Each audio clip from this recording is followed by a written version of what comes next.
And we are live for Chicago Blackhawk hockey.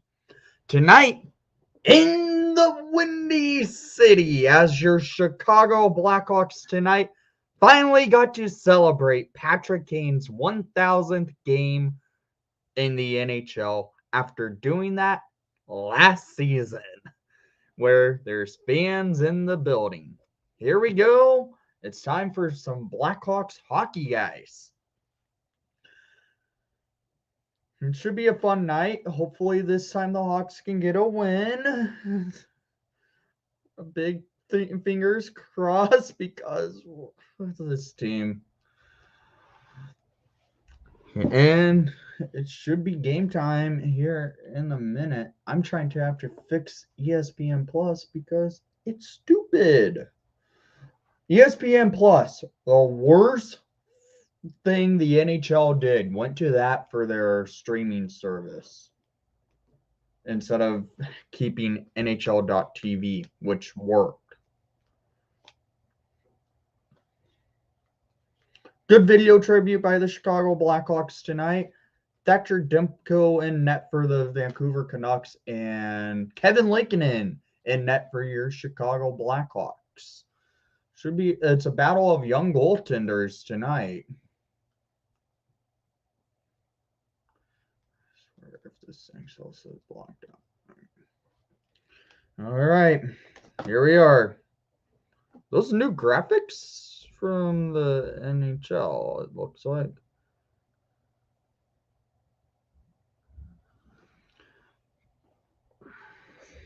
All right, Bo Horvat versus Jonathan Toews at the dot. Toews loses the faceoff to Horvat. Horvat wins it to the Canucks. The Canucks take it into the offensive zone where Calvin DeHaan out there with the puck getting control of it. Yeah, that would be nice to see if the Hawks can do that. But let's be honest, this team is not that team. Click the Vancouver feed. Dang it.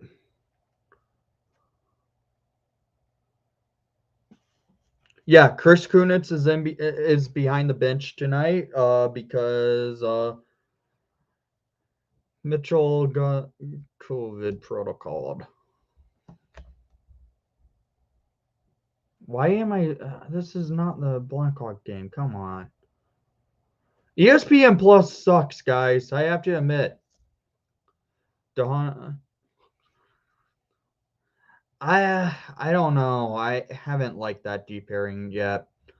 Hawks getting into the offensive zone, and they lose control of the puck. The Hawks gain it right back, and Kane in the slot and does not get in. Kane with the puck over to McCabe. McCabe settles things down and sends it around the ice where the Canucks get control. Kane gets tripped. Kane with it fires on net off the Demko.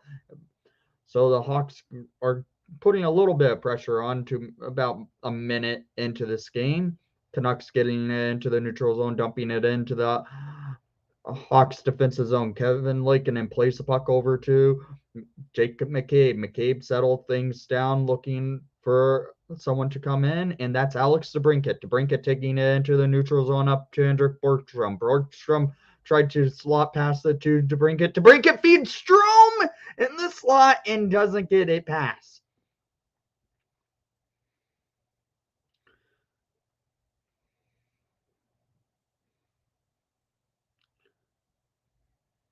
Yeah, it's crazy to think how fast a team can change in just 5 seasons. ESPN, the first game the Blackhawks played was a super laggy. Yeah. Hawks get stuck in their defensive zone as this defense isn't playing the solid, but Canucks are getting held to a slot, and Kevin Lankinen has to make a save, or it goes wide, actually. Sorry. 7:40 remaining in the first period. Canucks with control of the puck, taking it into the Hawks defensive zone, and Calvin DeHaan plays it over to Steph Jones. Jones sends it up the ice, where the Hawks now in the neutral zone with his Tyler Johnson. Johnson tried to feed Carpenter. Carpenter doesn't get to it, and the Hawks keep it in offensive zone attack. Steph Jones fires, and it goes wide as uh, the Hawks tried to play it off. McKenzie and Whistle flips it back into the offensive zone. Ryan Carpenter gets to the puck in time, but the Canucks keep them to the board. The Hawks still get good presence in the offensive zone there, but the Canucks 3 minutes into this game keeps the control a little bit away from the Hawks taking chance. The Hawks do have 4 shots on 3 minutes in. That's good to see. Something the Hawks really have not been doing this season. Nice hit there by Kubalik. The Hawks getting trapped up where Kubalik has to go into the neutral zone. Jujhar Khaira on the line with Jonathan Toews and Kubalik. I do not like that idea of Khaira playing up with Kubalik and Toews at all. That should be Brandon Hagel on that line. And Khaira, honestly, in my opinion, should be benched in this booth just because he hasn't shown anything that impressed me this season so far. Jonathan Toews into the offensive zone, getting kind of checked to the boards, but keeping play in. Hagel gets to the puck. Toews feeds it down to Kane. Kane looking, and Toews gets sent to the box because these refs just call a penalty on him. 15:59 in the first period. One of the Hawks' top PK men are going to the box because of tripping of JT Miller of the Canucks. So power play Canucks.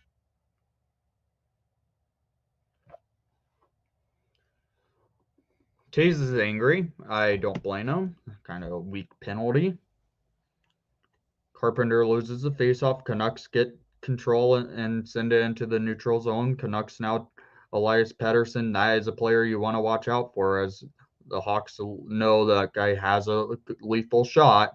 Canucks with it, settling things down, looking across the ice, and they shoot it wide. About 30 seconds have been taken off on the power play of the Canucks. Elias Pettersson with the puck, looking for an opening to set things up. And the Canucks, Quinn Hughes with the puck to Pettersson. Pettersson feeds it into the slot, and the Hawks get to the puck in time to clear it out. And that is a minute and 15 remaining on the Canuck power play. The Hawks keeping the Canucks a little bit on their heels, just slightly. 15 minutes remaining in the first period. Hagel getting some board pressure on, and the Hawks clear it right out. 55 seconds remaining on the Canucks power play, all the way in their defensive zone.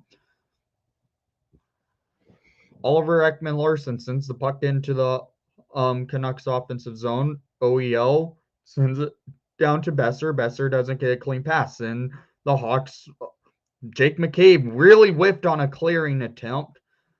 Doc and DeBrincat out there for the PK with Murphy and McCabe. McCabe with that poor clearing attempt, leading to the Canucks with a shot and a save by Laakkonen.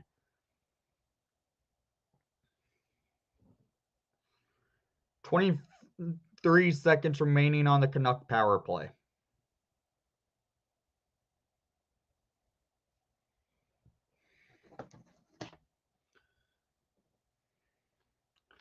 Jeremy Colleton's getting shown. Unfortunately, I have to watch the Canadian broadcast, the Vancouver Canuck broadcast, but I'd have it on mute anyways. Hawks loses the faceoff where the Canucks gaining control. Quinn Hughes over to Pettersson. Pettersson feeds it across, and Hughes with the shot, and it goes wide. Steph Jones bats it out of the air, and that kills the penalty.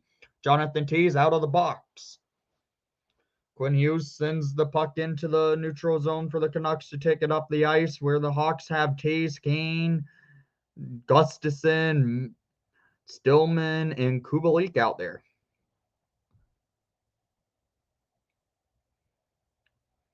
That was a good kill by the Chicago Blackhawks. Maybe that could give the Hawks some momentum. 13:50 remaining in the first period, too.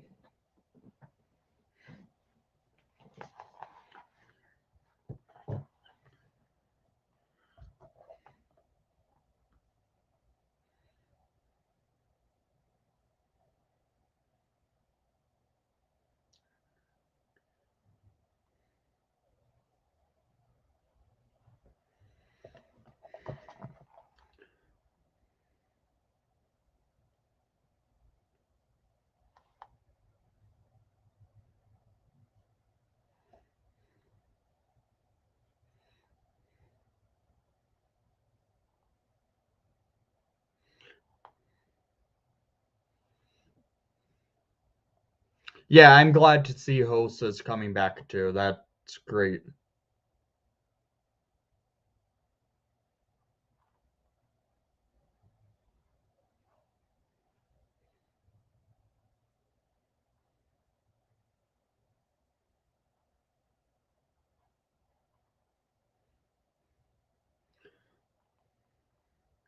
It's currently in commercial break. The Hawks and Canucks still tied, but with 13:50 remaining. Almost dropped my tablet.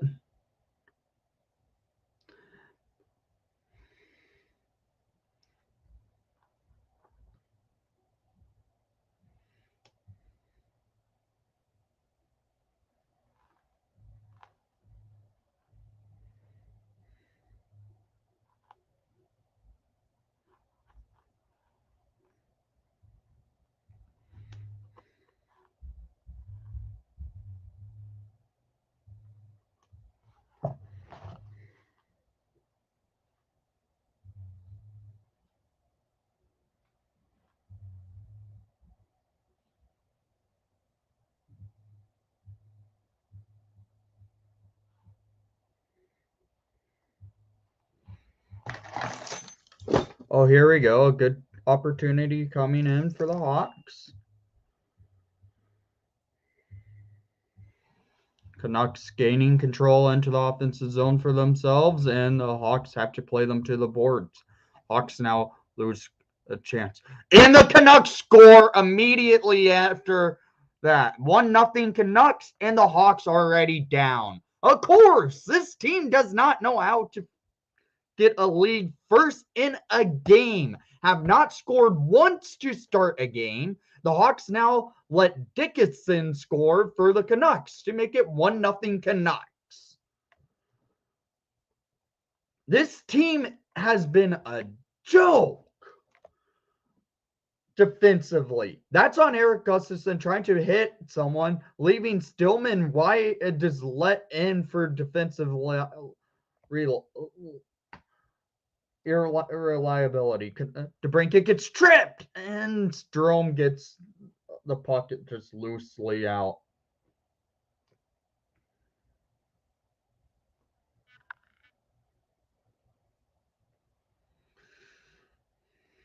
And the Hawks are going to the power play here. Maybe the Hawks can just tie it right back up. 13-13 remaining in the first period. Hawks to the power play. DeBrincat got tripped in the slot as the Canucks made it a 1-0 lead early. I don't understand why they re-signed Gustafson either. DeBrincat with the puck over to Johnson to DeBrincat to Jones to Kane looking, fires, and it gets saved by Demko. And that went up into the protected netting.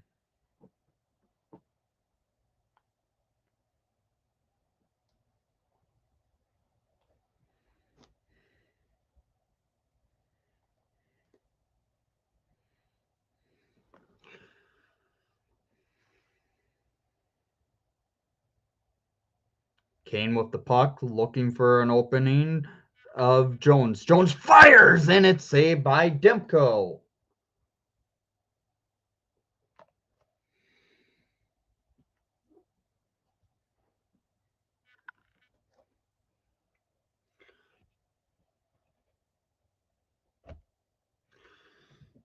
.134 remaining in the power play. Hawks down 1-0 to the Canucks.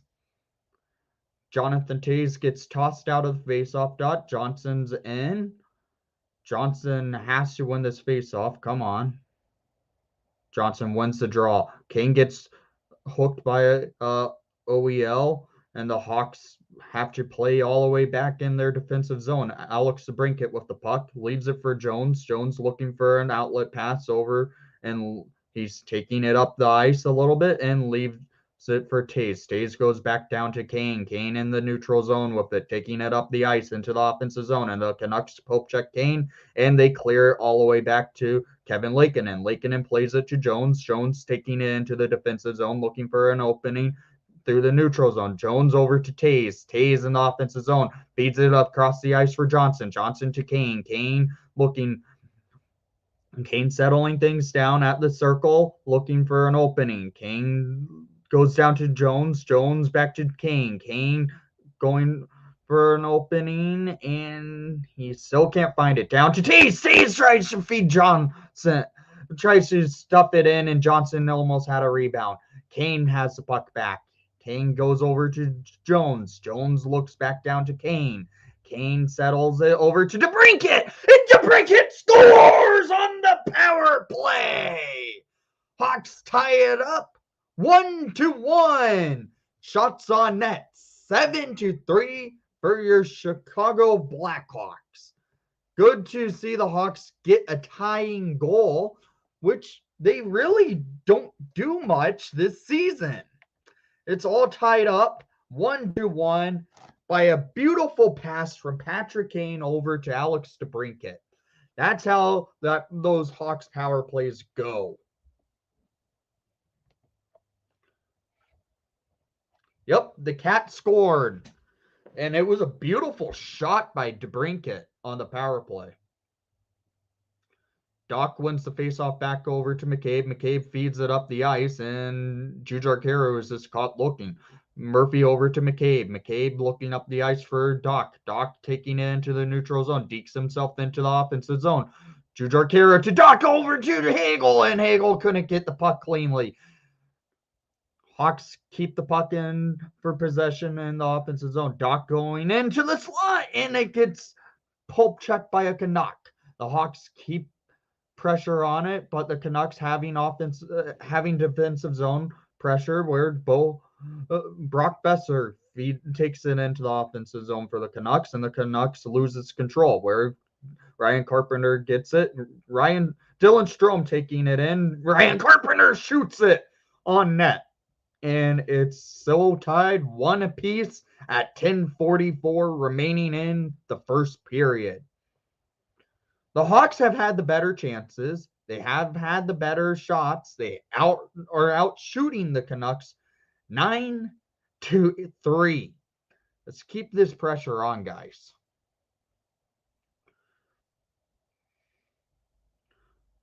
DeHaan with the puck after a clean faceoff from Carpenter, and Whistle feeds it down to Carpenter. Carpy getting kind of hooked around where the Canucks clear into the neutral zone where Riley Stillman will play it back up into the Hawks offensive zone. The Canucks gaining control, sending it up into the neutral zone. Canucks Garland getting trapped a little bit where the Hawks are now in their defensive zone. Calvin DeHaan plays it over to McKenzie and Whistle plays it across the ice for Dylan Strome. Dylan Strome feeds it down to Stillman. Stillman to DeHaan. DeHaan looking to set up for Hawks change of lines. DeHaan feeds it up the ice into the neutral zone where Alex DeBrincat is getting into the Hawks offensive zone. A power play is coming for the Hawks as DeBrincat got tricked. And the Hawks back to the power play. Guys, if I'm behind, it's because ESPN Plus, Hawks back to the power play. So that's good to see. Hawks are drawing a couple penalties, and we have a tied game because of an Alex DeBrincat goal. Can we get our first lead of the season on this power play, guys? That would be nice to see because we haven't had that yet. Maybe a first lead of the season can help change some momentum for this team. in a way where it's in good way. We already have the momentum in this game.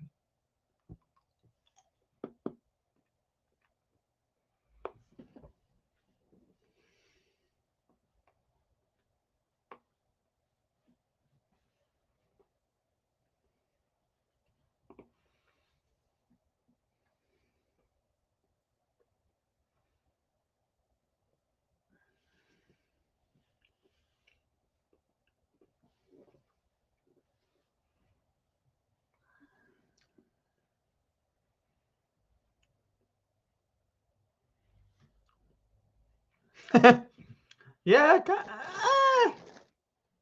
why would you say it would be kind of ironic? Honestly, I want to hear what your thoughts are on why it would be ironic if the Hawks' first win is against the Canucks.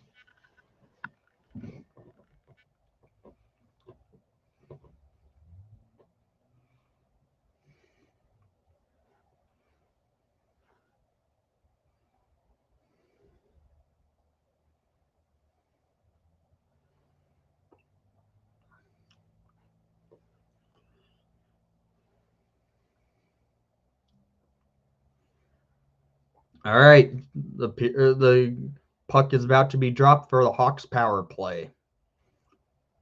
Again, already the Hawks have capitalized on their power play. Jonathan Toews wins the faceoff where Kane doesn't get a clean pass from Johnson. Kane in the neutral zone with a minute 55 remaining on the power play. Jones taking it in where Johnson feeds it back to Jones in the offensive zone. Jones pinching up. Johnson now with the puck over to DeBrincat. DeBrincat to Toews. Toews looking down, getting down to the circle, over to DeBrincat. DeBrincat going down to the spot where Toews was. DeBrincat over to Jones. Jones to Kane. Kane on the circle, looking down to Jones. Jones to DeBrincat, and he gets blocked by a Canuck. Jones keep the puck in the neutral zone, taking it up to the offensive zone, and there is an injured Canuck from that rifle of a shot, and that is is that Meyer? Ooh, yeah, he's stung. That was a rifle of a shot that he took from Alex DeBrincat. Yeah, Meyer got injured by a rifle from Alex DeBrincat. That could be a bad injury if that's the case, because it did not hit where your knee pads, your shin pads are. It looked more like it hit more in the knee. Hawks lose the face-off. OEL clears it all the way down to the Hawks defensive zone, where Lakeinen kind of plays it over to Jones. Jones into the neutral zone, feeds it all the way back into the Hawks defensive zone to DeBrincat. DeBrincat with a bad pass, but it gets to Toews. Toews in the neutral zone to Jones. Jones to DeBrincat. DeBrincat to Kane. Kane in the offensive zone over to Jones. Jones to Johnson to Toews. Toews over to Jones. Jones looking and setting things up for the Hawks. DeBrincat with the puck now.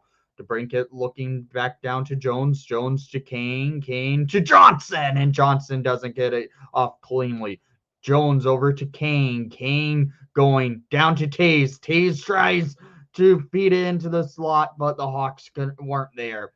Canucks clear all the way down. Hawks Kevin Lakeinen plays the puck for Eric Gustafsson. Gustafsson playing the puck all the way up into the neutral zone, sends the puck across to Dominic Kubalik. Kubalik to Borgstrom. Borgstrom dumping it in.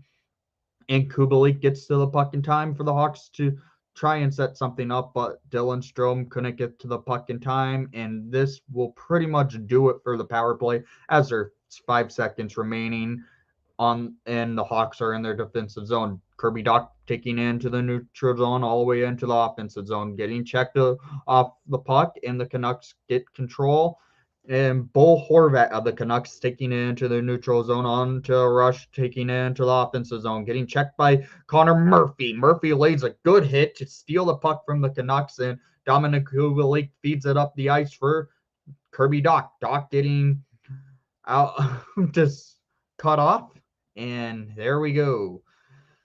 So 1-1. Hawks had to tie the game, as the Hawks don't know how to get the first goal of the game yet this season. Jujhar Khaira hitting someone to the boards. Believe the Hawks are keeping this pressure on here. Hawks playing the Canucks well here, and Kara getting checked off the puck where Carpenter couldn't get it out cleanly. The Canucks regain control. Quinn Hughes up the ice with it to Bo Horvat. Horvat losing control to Jujhar Khaira. Khaira getting control of the puck, and then Quinn Hughes stealing it off of Khaira. Khaira and Horvat just battle. The Hawks, Calvin DeHaan pinching way up. I don't like that when DeHaan's on the ice in the offensive zone. Hawks, Patrick Kane tried to get the puck out, and Kirby Dach just could not get it cleanly. It goes into the neutral zone. Patrick Kane settling things down in the neutral zone for the Hawks to try and set something up here, but the Canucks regain control and sending it in to the Hawks defensive zone. But Riley Stillman is there to gain control, and the Hawks are trying to clear it out, and the Canucks could not get a good, clean chance to get the puck. Here we go again. Brock Besser tried to go for the puck where Calvin DeHaan gets in the defensive zone for the Hawks, and the Hawks just can't clear it all the way out, and the Hawks are up against a very good offensive line here for the Canucks. So here we go. Hendrik Borgstrom almost has it, but he was offside with Dylan Strome trying to take the puck in. 5:37 remaining in the first period. Tie game, 1 apiece. Jason Dickinson scored the goal for the Canucks about 6 minutes into the game, and then Alex Zabrinkat shortly after followed up with a tying goal on the power play. Guys, if you're new to the channel, make sure to leave a subscribe and leave a like, because we're trying to keep this channel growing.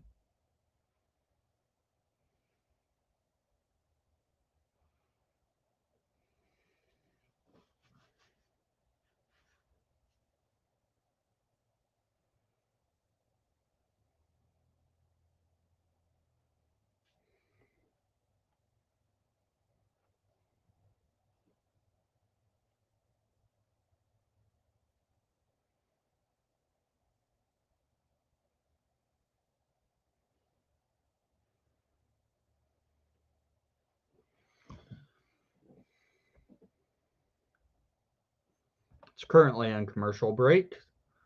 I appreciate you guys coming to the channel to watch the stream. So it's always nice to see.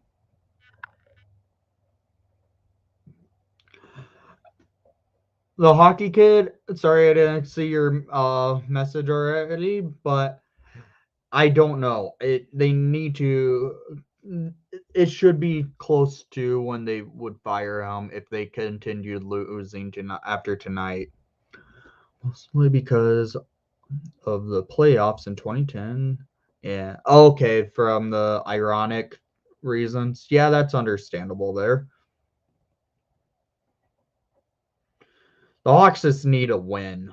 I don't care. They just need a win. What's up?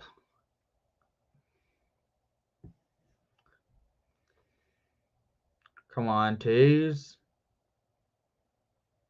Taze at the dot facing off against Bo Horvat. Horvat wins it cleanly. The Canucks are in the offensive zone. 5:34 remaining in the first period. The Canucks have control of the puck. Oh my God, come on, Hawks. Just hit him to the boards. Someone was just dangling the Hawks out of behind the net. And nice save by Lakeinen. Who's number 21 on the Canucks?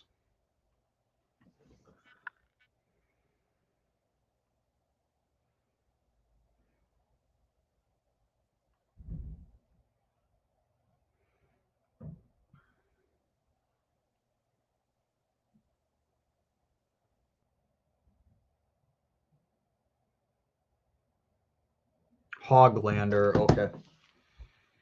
Carpenter at the dot wins it cleanly.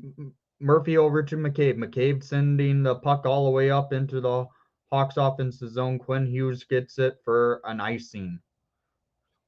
Alex DeBrincat on the power play tied the game up, one apiece with a beautiful pass from Patrick Kane, and DeBrincat finished it with a beautiful one-time shot.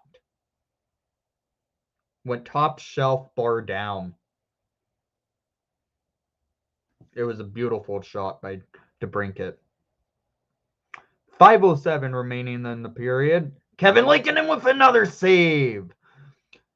Shots on net 9-7 in favor for the Hawks. The Canucks have started to get more shots off after the Hawks pressuring them more in the first 10 minutes of the period. Here we go. Come on, Lankinen. Lankinen behind the net, playing the puck up. Oh my God, Lankinen almost really messed that one up. Canucks keep control as the Hawks couldn't get out of their zone. Canucks now with it, settling things down, and a nice block by McKenzie and Whistle, taking it into the neutral zone, just dumping it in, getting a change.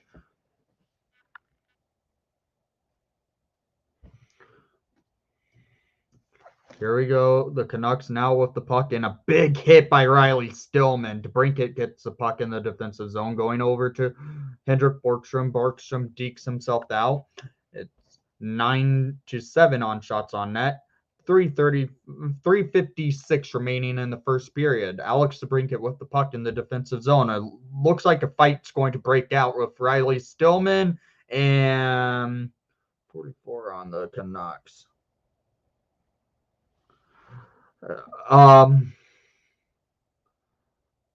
Bouchard. Oh, here we go. This is actually a fight this time.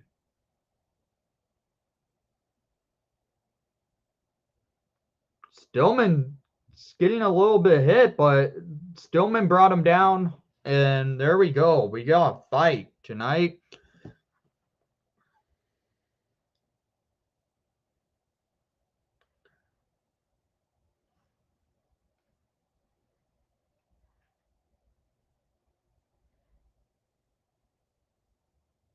Kyle Burrows. Okay.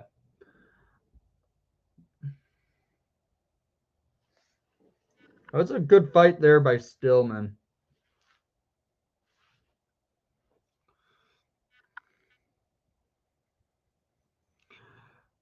I like Fleury. He's just having a rough start with it.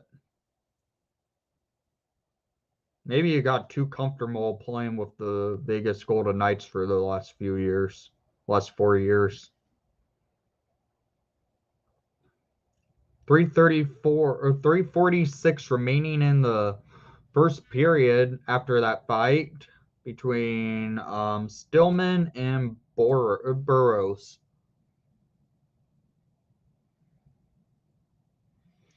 Kirby Dach at the dot in the offensive zone. Dach loses the faceoff, but Kane gets the control of the puck. Jones over to Dahan. Dahan dumping it in, looking for redirection from Dach. Hagel with it. At the boards, getting checked by Bo Horvat. Dahan now with the puck, keeping it in the offensive zone, looking for some pressure here. Hagel behind the net, getting forecheck. Jones keeping it, and Kane kept it in onside. Kane tried to dump it in all the way, and the Canucks now in the neutral zone with it. Bo Horvat with the puck.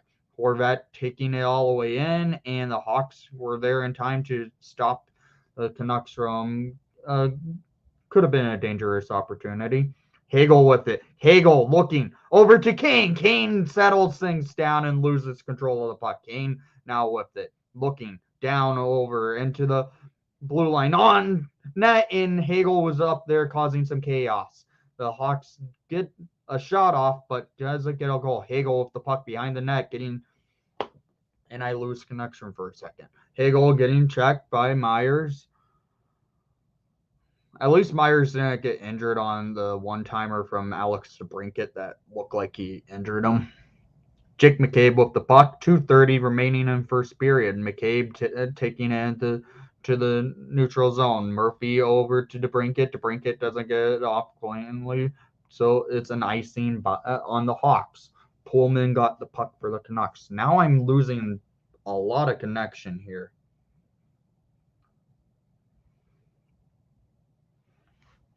I just lost the stream on my end.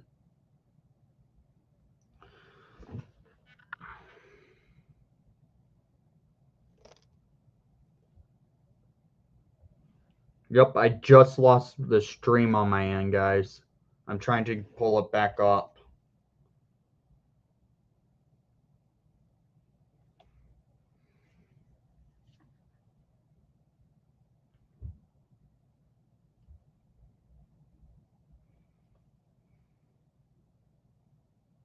Okay. 156 remaining in the first period. Good thing no goals happened.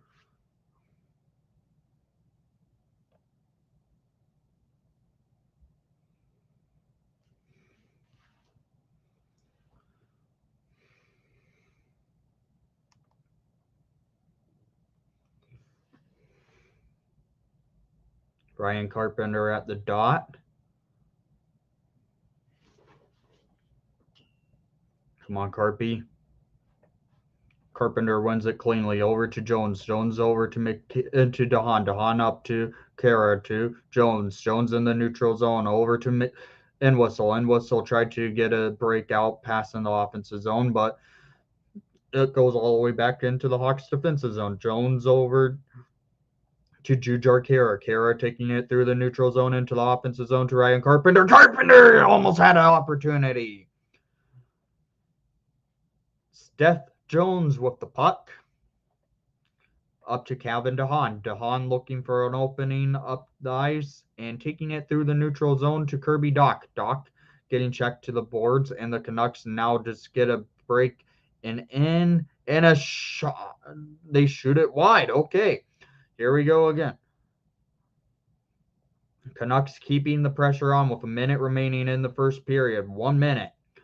Kirby Dach just sends the Canucks all the way into the Hawks offensive zone with the puck, but the Canucks now are in the neutral zone into the offensive zone. Tyler Myers with it on the blue line. The Canucks now with it, and Patrick Kane getting checked, but Kirby Dach now has the puck over to Brandon Hagel. Hagel up to Kane. Kane in the offensive zone. Leaves it for Murphy. Murphy gets checked. Oh, he gets way too much pressure, and the Canucks keep the chance away from the Hawks from scoring to take their first lead of the season. McCabe gets it in the neutral zone for Dylan Strome. Strome tried to feed his best friend Alex DeBrincat, but couldn't get it cleanly in 5, 4, 3, 2, 1. Holy cow. So after 1, it is tied 1 apiece. At least the Hawks aren't losing. They were, but they managed to tie immediately back up.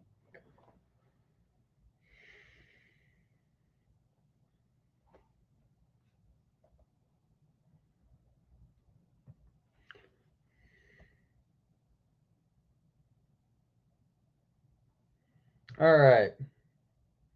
Got the stream back on my tablet.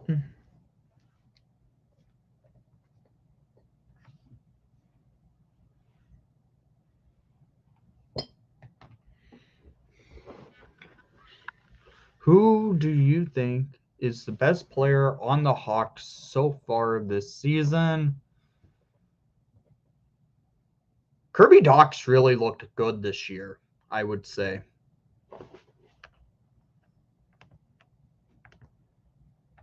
I would go with Kirby Dach.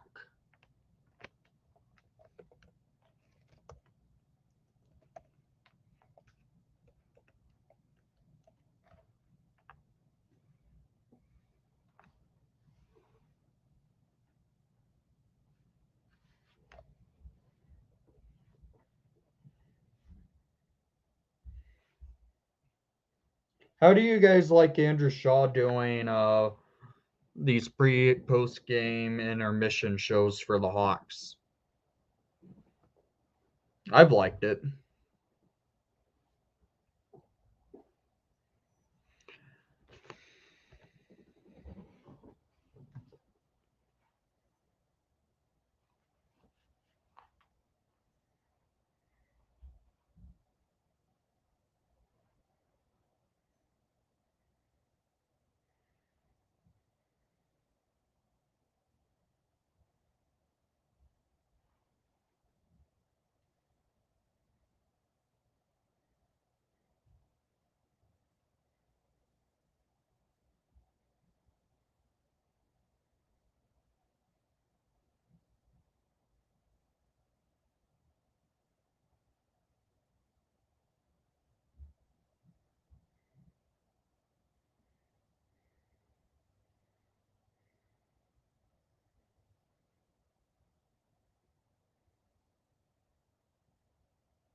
I was just posting the link to Twitter. I forgot to post the link to Twitter that I was live.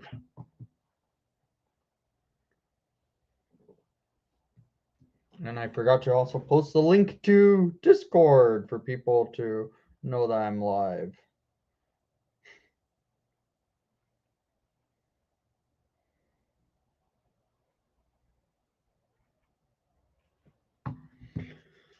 All right.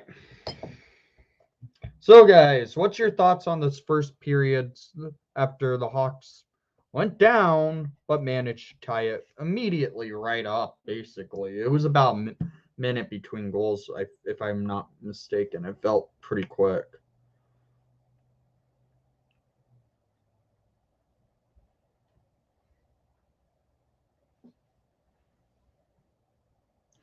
Yeah, it was basically 2 minutes between, about a minute between goals, roughly.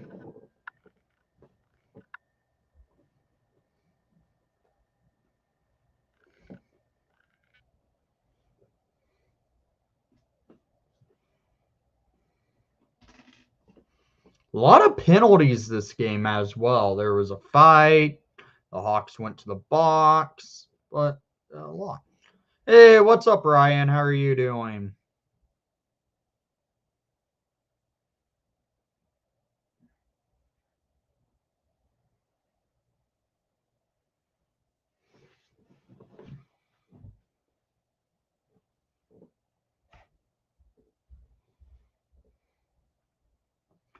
At least we aren't really. We only let in the first goal today, but they actually tied it up pretty quick.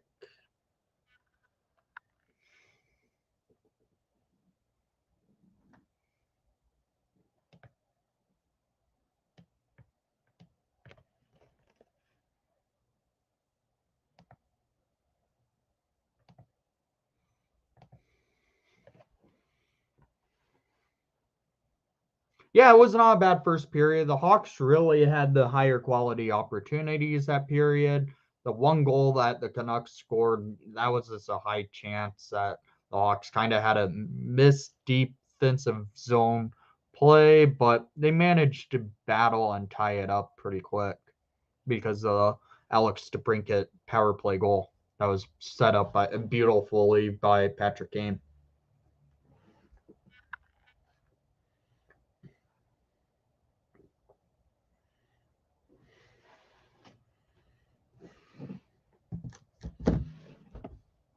Wearing my Patrick Kane 400 goal jersey, the reverse retro that he scored his 400th in.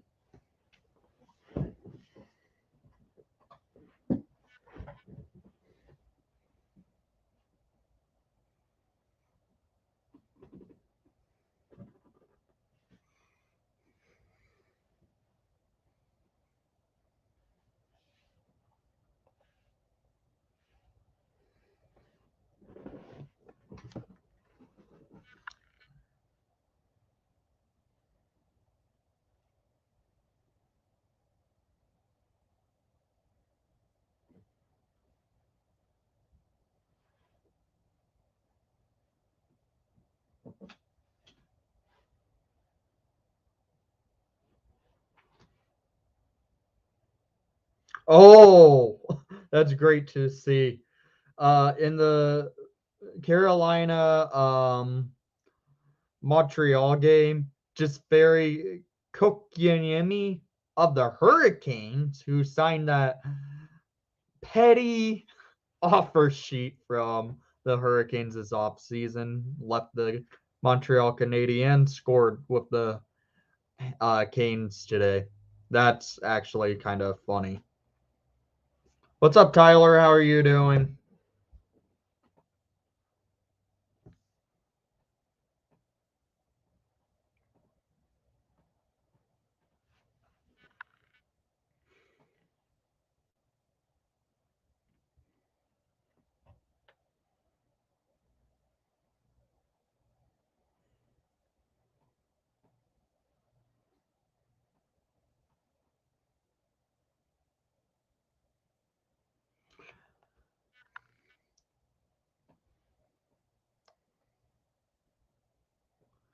Guys, I will be right back. I'm going to just grab a quick glass of water, and I will be right back.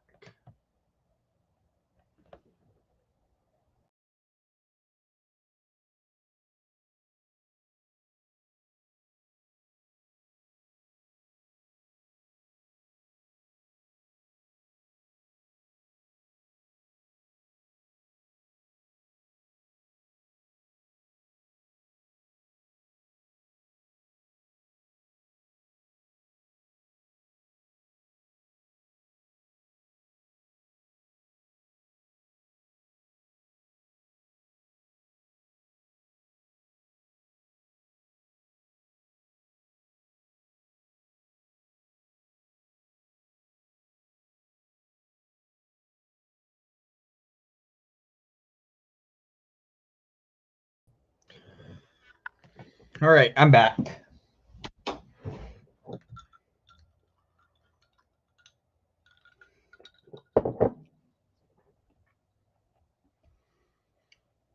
Does anyone know what's happening in the MLB today? Because I know the playoffs is happening. I don't know if you guys care what's happening either, but kind of want to see the Dodgers lose. That would be funny. Oh, the Dodgers are winning.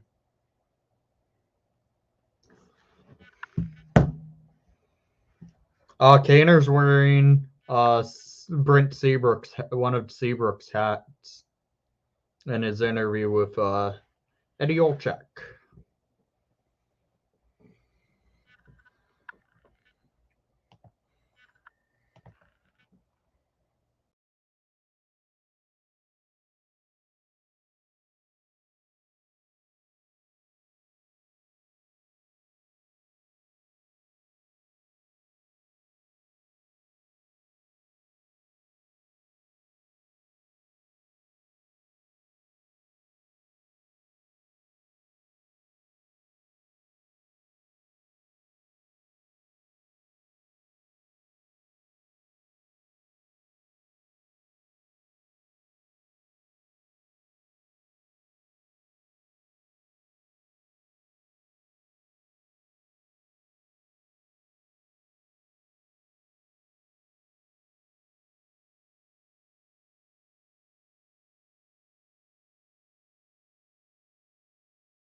Sorry, I had a text message I had to reply with real quick.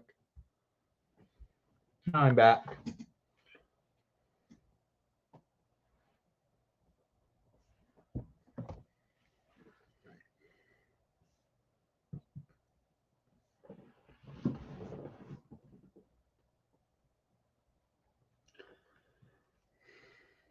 This second period should be about going here in a few minutes, if I am not mistaken. Let me see if NHL app's working where it says how much longer. Okay, about 5 minutes remaining in the intermission.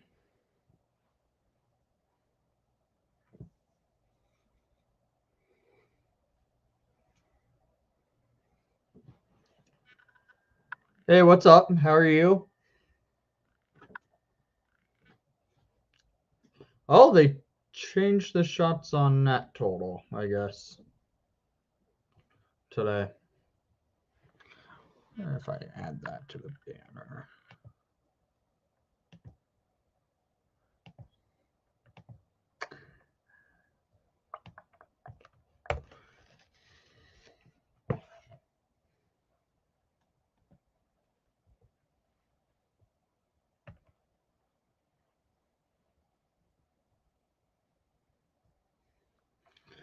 trying to fix my banner and get it ready for the second period. The band, I like the score.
Let's take a look at the scores around the NHL, shall maybe that will be nice to see.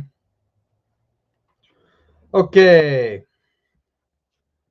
The Hurricanes look like they're about to beat the Montreal Canadiens as the Habs have an empty net. That was Kokiemi's first goal as a Hurricane, and it's against his former team. That's great. The San Jose Sharks have a 2-1 lead with a minute remaining in regulation time. The Florida Panthers have a 3-1 lead with 3:52 remaining in regulation. Calgary's beating the Red Wings 2-1. The Rangers and Predators are tied 1 apiece. The Jets are beating the Ducks 2-1 in the second period. That's about to end, actually. The Capitals beat the Devils 4-1. And the Blue Jackets beat the Islanders 3-2. So far, there's only 2 ties that are on right now, as the Hawks are tied with the Canucks 1 apiece. The Rangers are tied 1 apiece with the Predators. And the Carolina Hurricanes game just went final as they won 4-1. I guess they just got an empty net goal by Aho. Yep.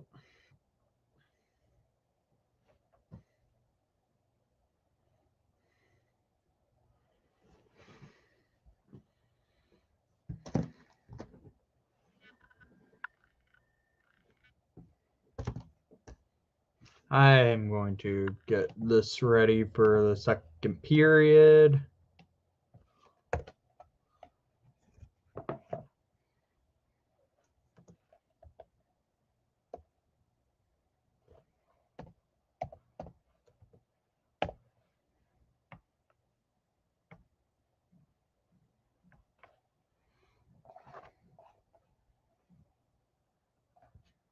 Oh, that's not good. That's a sticky mess.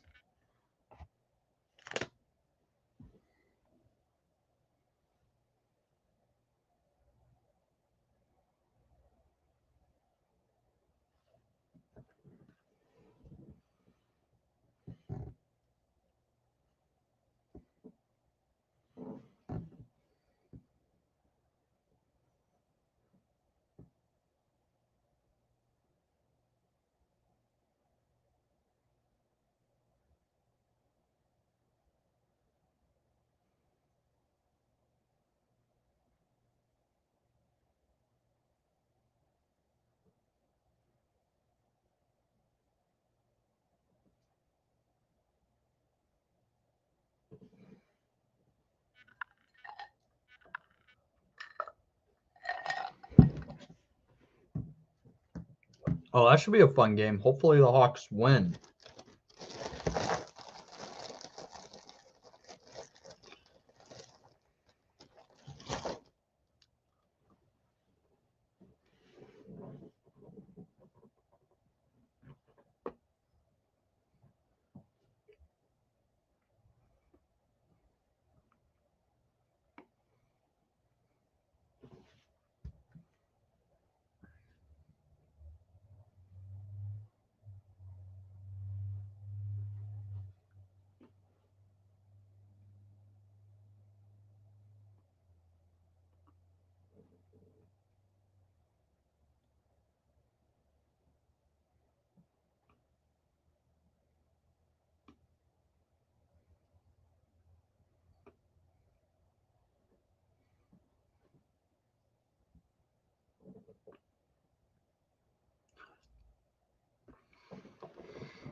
I think everyone hates ESPN on how they took over the NHL streaming service. Like, I've seen a lot of complaints that ESPN, with them taking over the streaming service, really has not been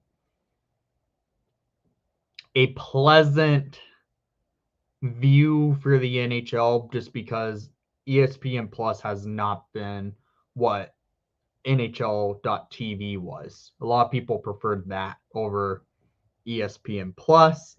I miss NBC Sports Network for the national broadcasts, because that ESPN game, the guy who they hired for the play-by-play, in my opinion, did not was not good. And here we go. The second period of play is on its way as the Canucks win the faceoff, and we're all set. Calvin Dawn with the puck in the defensive zone, taking the puck up into the neutral zone, and Kubalik couldn't get to the puck. The Canucks get it into the Hawks defensive zone. Jujhar Khaira dumps it in all the way down where Thatcher Demko behind the net plays the puck, loses control. Taves and his line mates couldn't get an opportunity to take that puck, as the Canucks played it well to get Demko his footing. Tyler Myers setting stuff up for line changes for both sides. Myers sends the puck into the neutral zone, and the Canucks dumping it all the way around. That caromed weird, where Calvin Dawn with the puck sends it up to Kirby Dach. Dach doesn't get it cleanly, but the Canucks do, and King couldn't get a pass from DeHaan. And then there's an icing.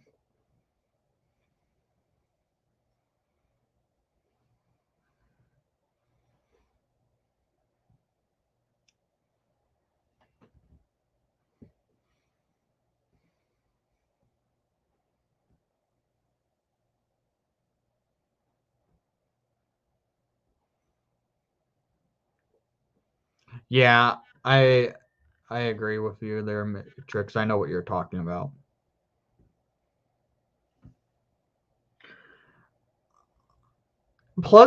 I was pleasantly surprised with the TNT broadcasts. I was okay with that. 1 minute has been played in this second period. The Canucks won the faceoff. Quinn Hughes plays the puck over, where the Canucks send it all the way down behind the net, but the Hawks were there in time to stuff them down. It goes into the neutral zone. Quinn Hughes of the Canucks playing the puck across the ice. Patrick Kane steals it in the offensive zone, dumping it over to Kirby Dach. Dach to McCabe. McCabe tried to look for Kane. Kane behind the net, looking, getting checked by a couple Canucks, and the Canucks get the puck out. And Brock Besser with the puck and dumping it all the way into the Hawks defensive zone. Connor Murphy with the puck over to Jake McCabe. McCabe getting checked behind the goal line of the Hawks defensive zone. The Canucks taking it all the way into the Hawks defensive zone. Kevin Lakeinen gets the puck and plays it where my stream just crashed on me. And I've noticed this happens. ESPN Plus streams do tend to lag a lot.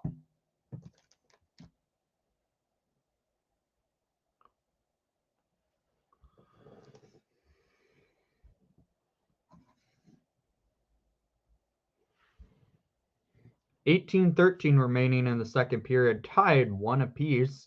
The Canucks got the first goal. Oh, wait, we have a power play for the Chicago Blackhawks. That's nice to see. Someone's in the box for the Canucks.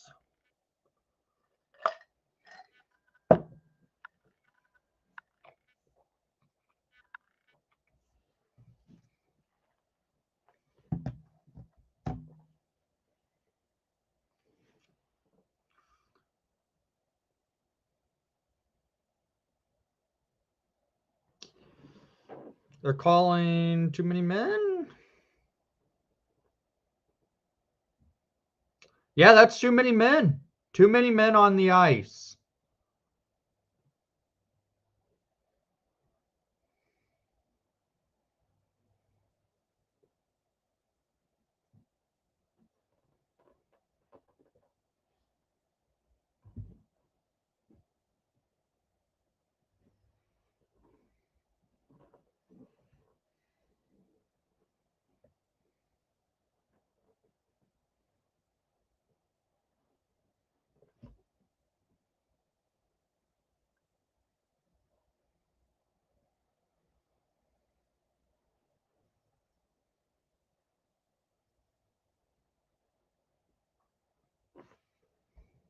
Okay, no penalty.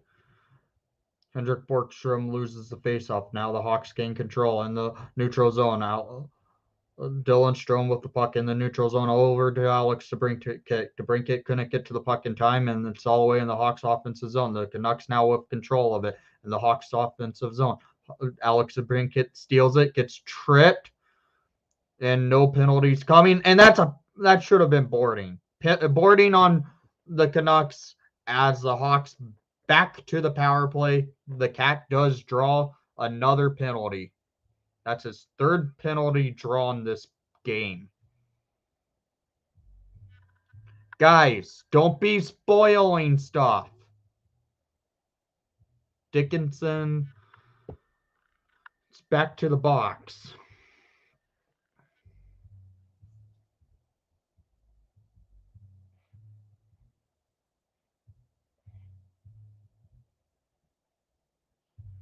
Okay, Jonathan Toews at the dot.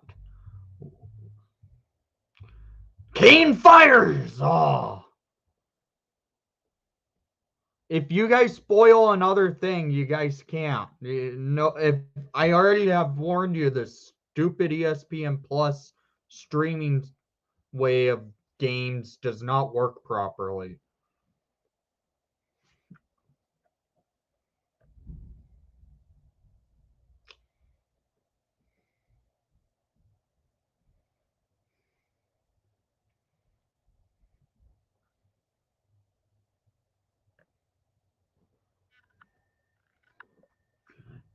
Jonathan Toews at the dot loses the faceoff again. Toews has not won the faceoffs cleanly. Oh no, Canucks taking it in, and a big save by Lakeinen. Miller with the puck, and Kane steals it, taking it into the neutral zone, taking it up the ice, settling things down, going up to Johnson. Johnson doesn't get it because he was caught looking the opposite way. It went off his foot. Kevin Lakeinen with the puck, settling things down. Minute 25 remaining on the Hawks power play. Jones down to DeBrincat. DeBrincat taking the puck up over to Kane. Kane to DeBrincat. DeBrincat into the offensive zone. Bad passing play leads to the Canucks clearing it all the way out. Steph Jones taking it into the offensive zone, and he's leaves it for Toews. Toews settling it over to the Brinket. To Brinket getting checked, and the Canucks send it into the neutral zone. Tyler Johnson with the puck. Johnson feeds it to Toews in a bad passing play again as the Canucks take it into the Hawks offensive defensive zone, and Lakeinen has to play it in a holy crap, the Canucks almost had a short-handed goal. 40 seconds remaining on the Hawks power play. The Hawks have not looked good on this power play. Kirby Dach with the puck. Going to Kubalik. Kubalik over to Dach, and he couldn't get it off cleanly. Dach with the puck. Looking now, settling things down. Get something going here. Kubalik over to Gustafson. Gustafson to Kubalik! And it was saved by Demko.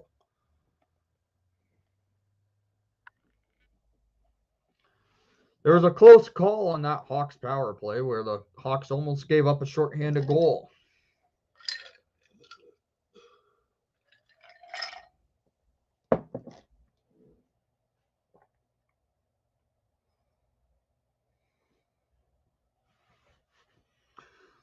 Hawks need to score here. Dylan Strome at the dot wins the faceoff. Strome sets up.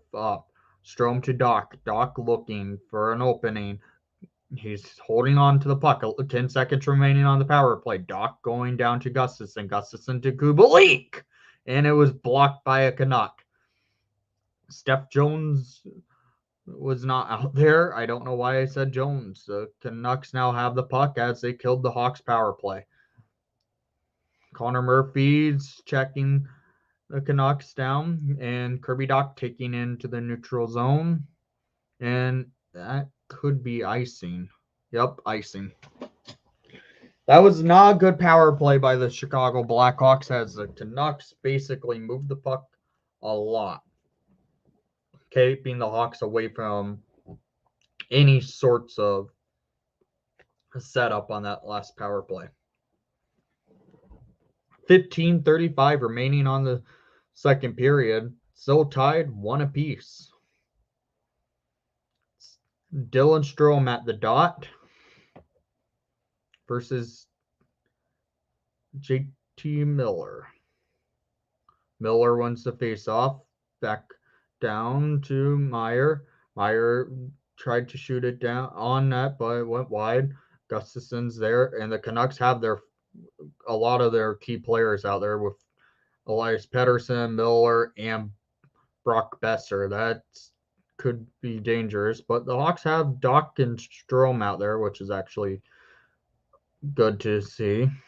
And the Hawks clear it out for a change. The Canucks now with his Elias Pettersson. Pettersson sends it back down to Meyer. Meyer setting stuff up for the Canucks. The Canucks taking it up the ice where the Hawks gain it in their defensive zone. The Hawks send it up into the Hawks offensive zone is Carpenter. Carpenter doesn't get it out where the Canucks now play board. And that goes down for an icing. Oh, what's up, guys? How are you doing? Hey, John, how are you doing? Thanks for coming to the stream. Did not expect a raid tonight. Thanks, guys. Holy crap. Thanks for coming to the stream, guys. I really appreciate you guys coming. So please make sure to leave a like and subscribe if you haven't done so already. I really appreciate you, John, for sending all over your viewers to the stream. This is really awesome of you doing this. Was not expecting that. Holy crap. Here we go. Don loses control where the Bo Horvat with the puck. Horvat getting checked by Don. Patrick Kane and Brandon Hagel on a 2-on-1. Hagel goes to Kane. Kane fires and it goes high. Kane behind the net. And the Canucks regain control. Canucks now have it and taking it into the neutral zone. I'm doing all right. Thanks for coming by to the stream, guys. I appreciate you guys coming over from John's channel. It's awesome of you.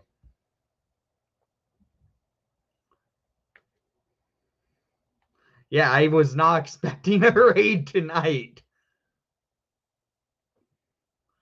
13:35 remaining in the second period. Tied 1 apiece between the Hawks and the Canucks. Two former rivals. Holy crap, did not expect all that.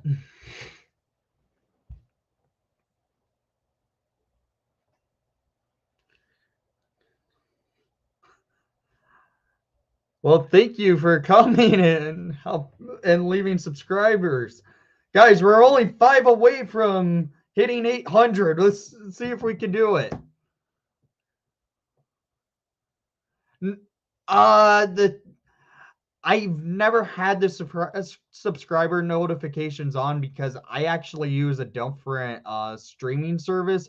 I am still trying to figure out how I can get subscriber notifications on my streams pop up. And I've never had it. We're 1 subscriber away from 800, guys. Holy crap. So I'm using StreamYard, so that's how I don't have the subscriber notifications to pop up on my streams. If I did, I would. That's why. Hawkthorne, it happened. We hit 802 subscribers. Thank you, John, for bringing over your viewers from your stream tonight over to mine. I really appreciate you guys coming from the Hot Take Hockey raid. That's really awesome of you guys to come over during this stream. It really caught me off guard. I did not expect to have a raid happen when I was in the middle of my stream doing the Hawks versus Canucks stream. Originally, I wasn't even planning on going live for this game. I really appreciate you guys coming by. 805. Wow. Thank you, guys. Really, I really appreciate it. This is awesome of you guys coming. All right. Play is about to get going again. Taves versus Miller. Here we go.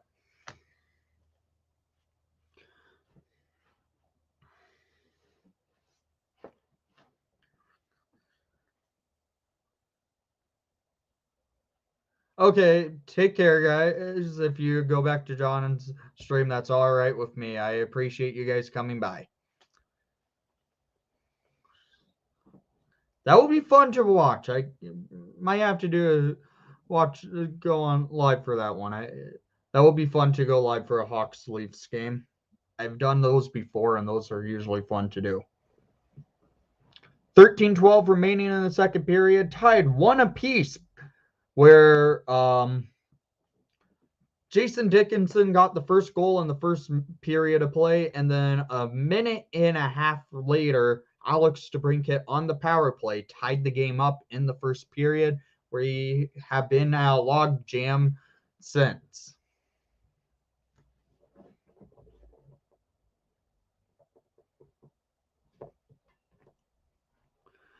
Yeah, I appreciate you guys coming by. It's really awesome of you guys.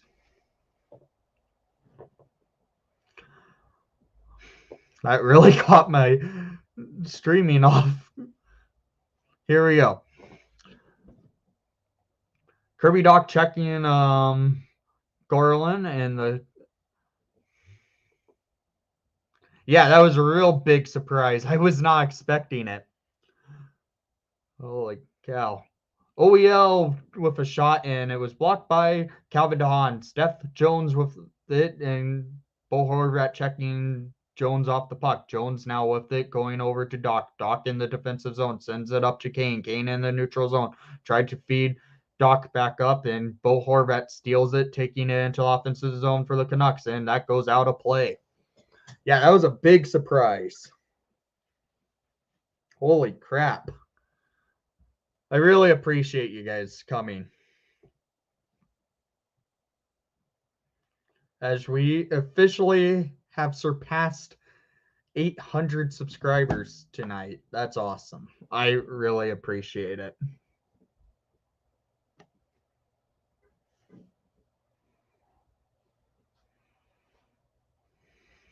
The Canucks with the puck. Besser with a shot, and it was blocked by one of the Hawks defensemen. Here we go again. The Canucks with the action and taking it in to the Hawks defensive zone. Kevin Lankinen playing the puck behind the net where the Canucks gain control.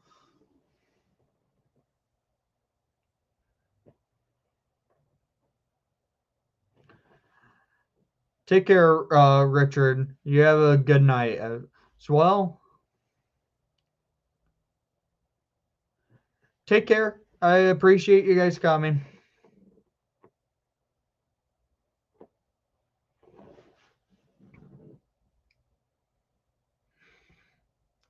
Now let's hope the Hawks. I'm so at a loss of words. I was not expecting that to happen tonight. A raid. Holy crap. Ryan Carpenter loses the faceoff, and Quinn Hughes taking it into the Hawks defensive zone, and that was offside. Okay. All right. Yeah, Hawkthorne.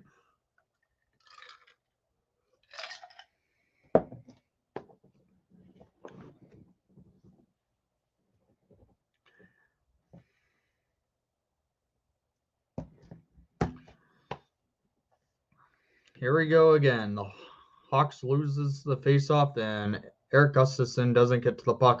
Canucks almost wrapped it around. Oh, big save by Kevin Lankinen. Canucks now with the puck in the Hawks offensive zone. Canucks settling things down, looking. Who's this? Oh my god. I'm so kind of speechless of the raid, guys. Usually I can keep my streaming, keep my track on how I'm streaming to my play-by-play. I'm just at a loss of words still. I need to get back into it, guys. Okay, Jujar care of the puck, 10:54 remaining in the period. And it just was shot wide, and the Canucks now on a 2-on-1 break, and the Hawks got back in time. Steph Jones getting to it, and it breaks up play. Quinn Hughes of the Canucks within the neutral zone, sending it across the ice to Pullman. The Canucks now with it, feeds it, and it goes wide.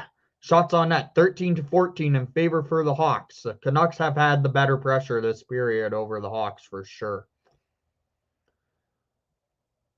Quinn Hughes plays it, tries to feed it down, and there was chaos up front of the net as Steph Jones went down and almost knocked out Kevin Lankinen. Taves needs to get to the puck in time, but Quinn Hughes whipped it, fires, and he scores. It's 2-1 Vancouver.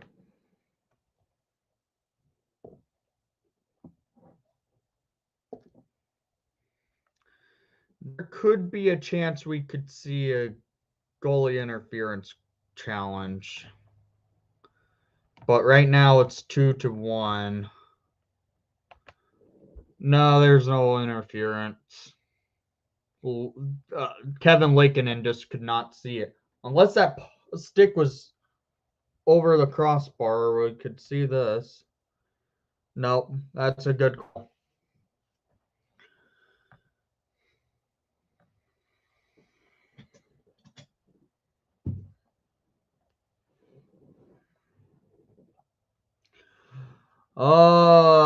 Half the game has gone down, and the Hawks already are down 2-1 to the Vancouver Canucks in the second period. The Canucks have had the pressure this period and have been just outplaying the Hawks. Dang it. Hawks were just screening their own goalie, which has happened quite a bit this season, leading to goals. The Hawks have still yet to get their first lead of the season.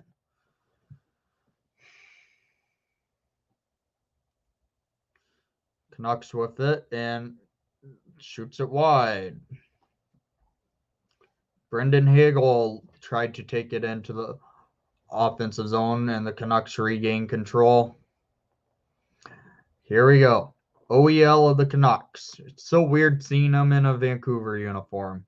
Riley Stillman taking it and sending it up to Patrick Kane. Kane could have had a breakaway if he got a clean pass off from Stillman.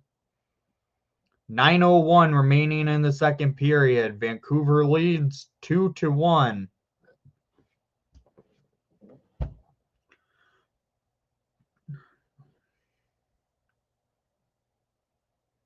Yeah, Tanner Pearson with the goal by a redirection.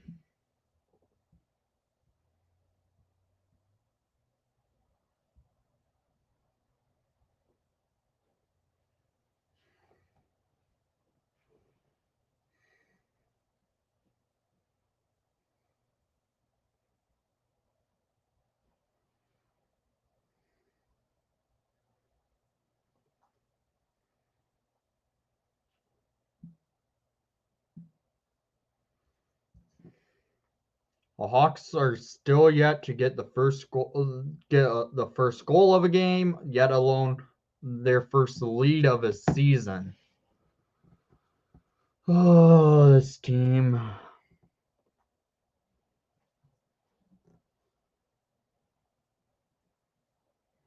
Yeah, Tanner Pearson deflected the puck past Kevin Lankinen. Nothing Lankinen could have done. He couldn't see it because Calvin DeHaan and Pearson were just sitting right up front of them, leading to that goal.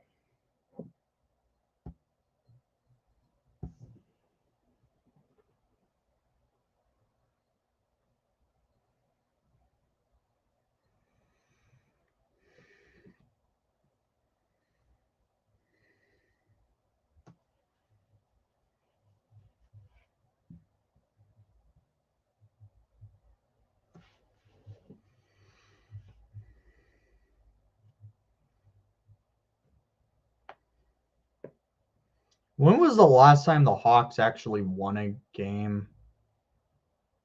Yeah, they won the second to last game of the season of last year. I don't count preseason wins. Hawks with the puck in the offensive zone. 8:52 remaining in the second period. Dylan Strome with it. Hendrik Borgstrom with the shot, and Pat DeBrincat couldn't get it off into the crease. Borgstrom with the shot and a save by Demko.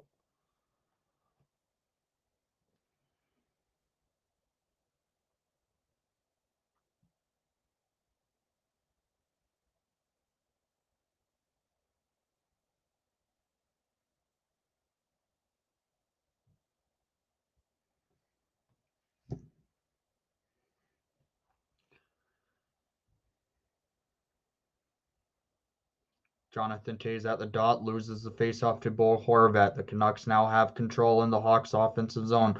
Canucks Tanner Pearson, who did score just recently, is in the offensive zone for the Canucks. The Canucks now taking it up the ice, and the Hawks regain control. Jonathan Toews getting it into the offensive zone, taking it up, getting around, trying to wrap it around, but the Canucks were there to stop him. Jujhar Khaira gets it to Toews. Toews to Khaira. Khaira settling things down. Khaira getting checked by Quinn Hughes and the Canucks. The Canucks send it down the ice, and that should be an icing.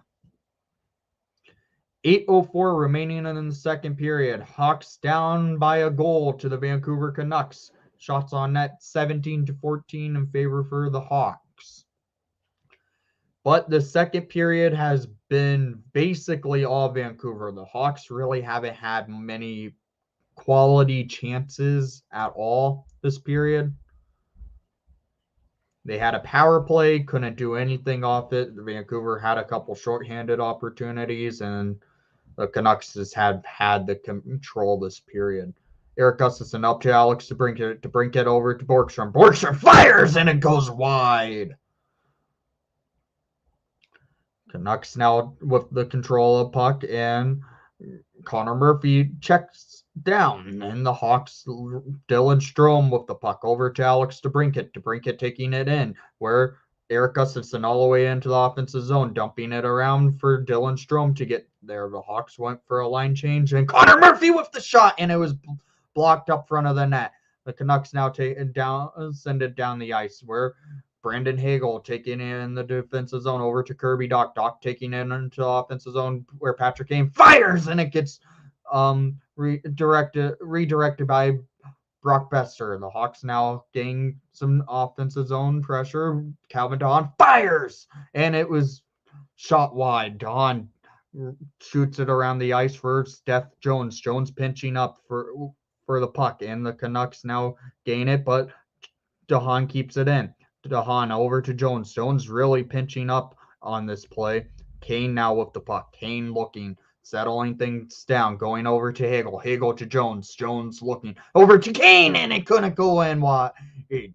Dahon sets it up for Kane. Kane looking into the blue line, leaves it for Jones. Jones over to Dahon. Dahon pinching up now. Dahon for Kane, and it couldn't go. Dahon behind the net now for Kirby Dach. Dach settling things down, going over to Jones, back to Dach. Dach leaves it for Kane. Kane sets it up and goes over for Jones, and he couldn't just redirect it into the net. And that's over the glass. Come on. There was a lot of pressure there by the Hawks with that Kirby Dach, Brandon Hagel, Patrick Kane line. I liked how they were moving the puck, had a couple opportunities, but couldn't get them in. Shots on net, 19-14 in favor for the Hawks. Canucks up 2-1. Here we go again, boys.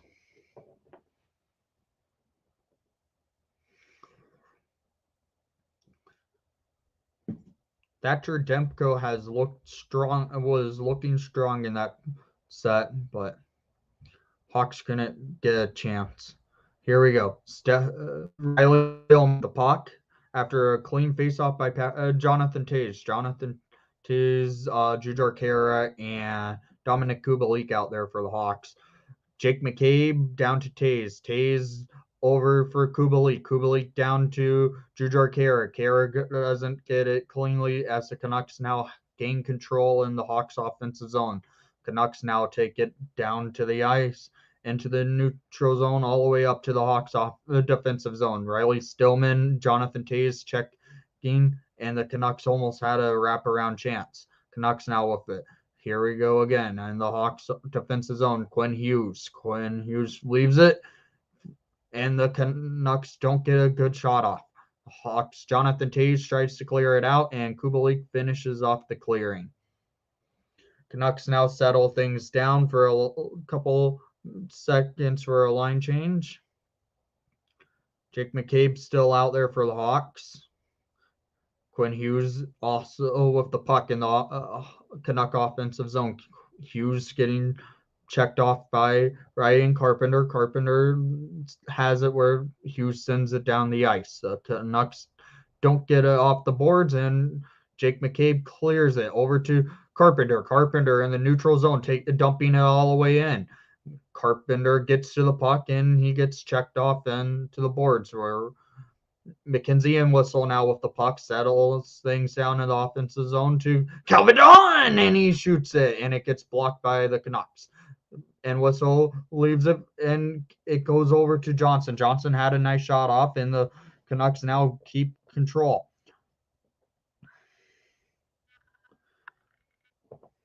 Here we go again. Connor Murphy gets the puck for an icing. It's 4:15 remaining in the second period as the Hawks down 1 goal.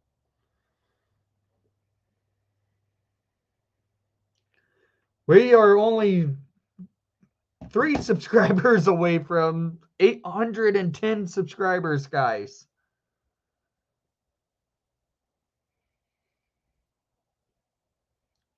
Borgstrom wins the faceoff. DeBrincat feeds it down for Gustafson. Gustafson for Murphy. Murphy for Kane. Kane looking for Murphy, and he couldn't get off cleanly. Kane, DeBrincat, and Borgstrom out there. Okay, so double shifting Kaner.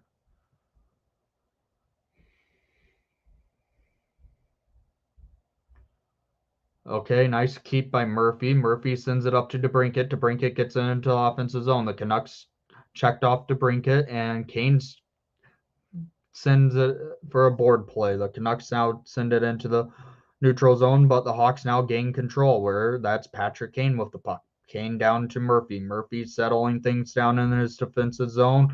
Sends it's still in the neutral zone, though.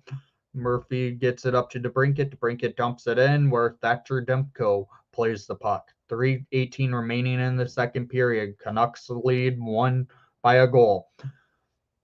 Brandon Hagel with the puck in the defensive zone. Hagel sends it over to DeHaan. DeHaan looking up the ice for Kirby Dach. Dach to Jones. Jones over to Hagel. Hagel on the rush, and he gets poke checked out. And Jones almost had his first Blackhawk goal. Dylan Strome plays it over to Jake McCabe. McCabe up the ice for Hagel, but the Canucks were there to check him off. The Canucks, Brock Besser with the shot, and it was saved by Lakin. And Dylan Strome with the puck now in the neutral zone, dumping it all the way in. 2:38 remaining in the second period. Hawks down by a goal. And there's a delay penalty on the Blackhawks as the Canucks pull Thatcher Demko with 2:24 remaining in the second period. Dylan Strome going to the box and his return to the Hawks lineup tonight. Strome's looked good in his first game back this season. I don't know why Strome's been healthy scratched all year. Well, there's only been 4 prior games, but I don't understand the decision of the Hawks healthy scratching him. That was pretty stupid on Jeremy Colleton. Strome's looked good. Strome, though, is going to the box where the Canucks now have a power play.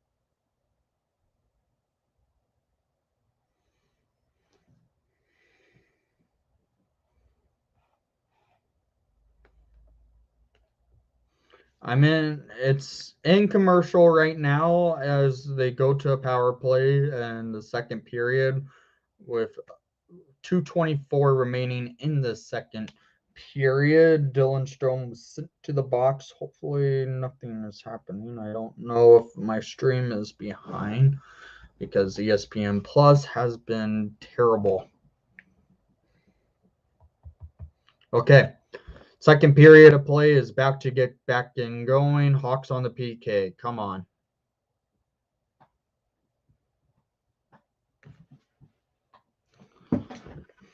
That's a weak penalty by the refs. That should not have been a penalty on Strome. Okay. Jonathan Toews at the dot. Toews loses the faceoff to Bo Horvat. Quinn Hughes with the puck. Sends it over, and Hughes shoots it, and the... Holy cow. And... Are you serious? Connor Murphy to the box. Now it's 5-on-3 for a minute and 48.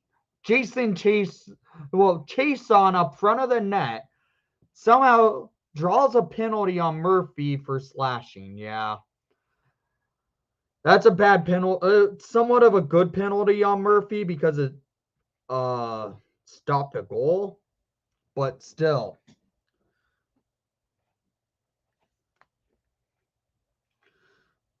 No spoiling games, guys. If you say anything that spoils anything, here we go. Canucks now with control of the puck. Quinn Hughes over to Pettersson. Pettersson to Hughes. Hughes to Miller. Miller fires it down. And Horvat with a shot. And Jake McCabe clears it. Hughes with the puck over to Miller. Miller sets it up. With minute 30 remaining on the 5-on-3. Pettersson over to Miller. Miller settling things down. Miller to Pettersson. Pettersson to Besser, and Besser scores. 2-1 Canucks. Well, 3-1 Canucks. Sorry.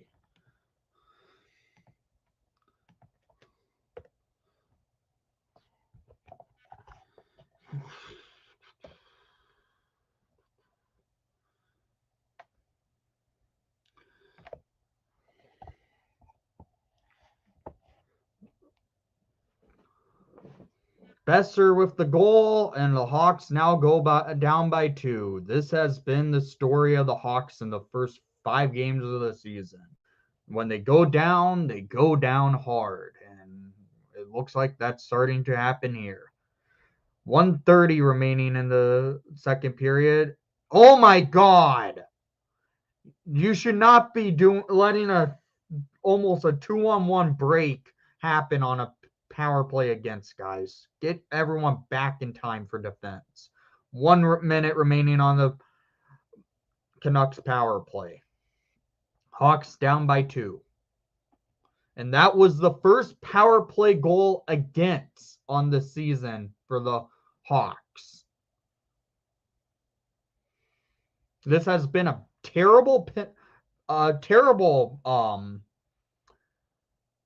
period by the Chicago Blackhawks this game. The Canucks have had all control, and it's leading to the opportunities of the Hawks is deflating. 45 seconds remaining on the Canuck power play.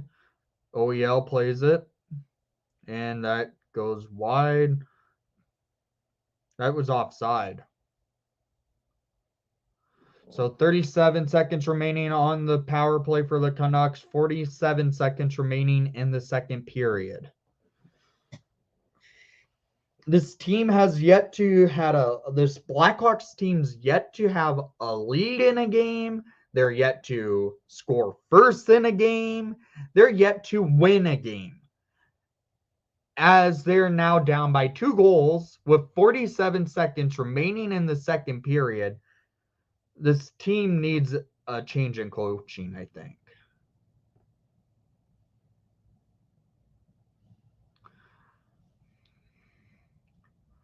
Brock Besser has the puck over to Oliver Ekman-Larsson. And here we go again. 29 seconds remaining in the second period. 15 seconds remaining on the power play. Pettersson for Besser. Besser to OEL. OEL doesn't get a clean pass off where Jones now has it, taking it up the rush over to Doc. Doc looking. Doc over to Jones. Jones really pinched up on that PK. That killed the power play for the Canucks. At least they didn't let the Canucks score on both opportunities they could have had. But the Hawks, after two, are down by 2. This has been a rough period by the team. It was a rough. The team just looked off in the second. Where in the first period, the Hawks had all control, and they just got deflated. Yeah, we're worse than Arizona. We're worse than Buffalo, who's actually been playing good hockey lately. We're worse than quite a bit. We're 31 out of 32 teams in this league after basically 5 games now, because we're 20 minutes away from our 5th game being finished. I don't know how much longer Jeremy Colleton has left as the Chicago Blackhawk head coach if they lose tonight, because this is getting ridiculous. I don't know how a coach can get a team started to a season to lose almost. It's already looking like that second period was the dagger in the Hawks this game, because after that goal that Pearson scored, it was all Canucks. The Hawks barely had any control, and it led to the Canucks having control, moving it in, getting opportunities, and they get another goal. After the Hawks give up a goal when they have a tied game, they fall apart. This team does that. This team should not be doing it. They're better on paper than what they are. It's ridiculous. Jeremy Colleton needs to be held accountable for his coaching and how this team is going. The Hawks need to go into the third period steaming, playing their best hockey all season. This is a must win. If they lose again, it's going to be hard to climb in this tough Central Division.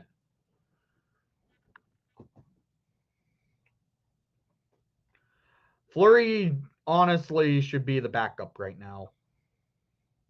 I like Fleury, but he has not looked good in any of his starts at all.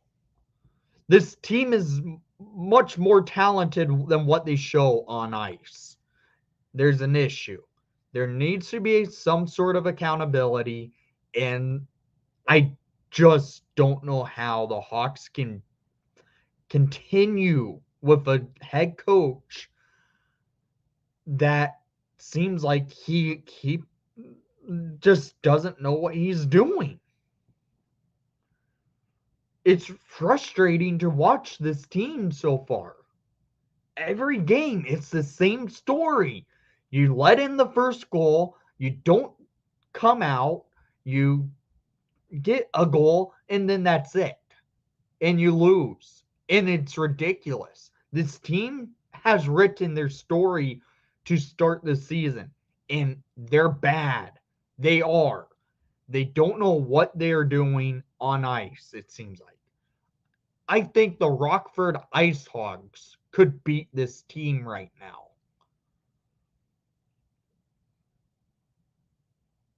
It's ridiculous. I haven't seen a team this frustrating in a long time. I I know the Blackhawks were terrible in the early 2000s. I watched some of those games, and yeah, they were bad. But this team this year to start this season, who should be better than what they've been doing, there's an issue. They've lost every game. It looks like they might lose this game. It's ridiculous. I don't know how Jeremy Colleton can survive having a job after this game if they lose.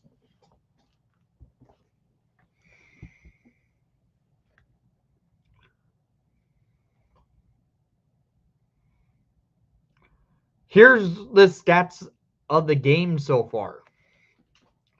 17-21 shots on net in favor for the Hawks.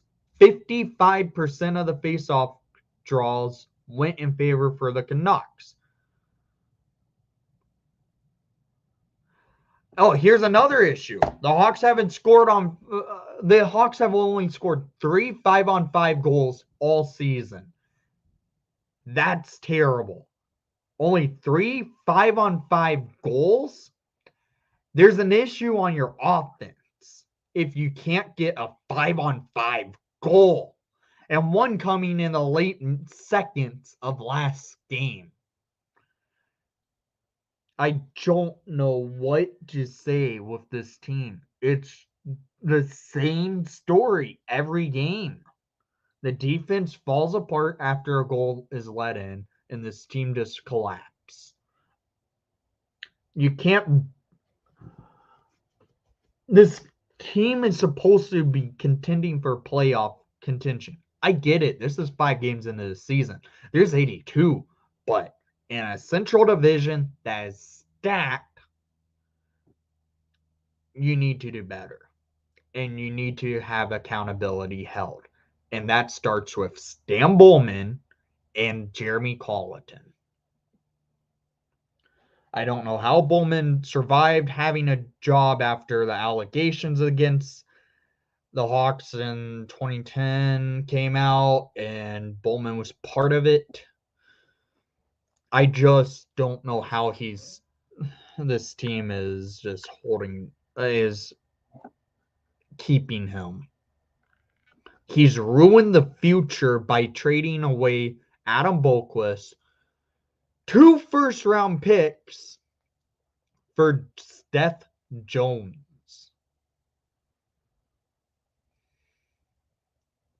I just don't know how to say it.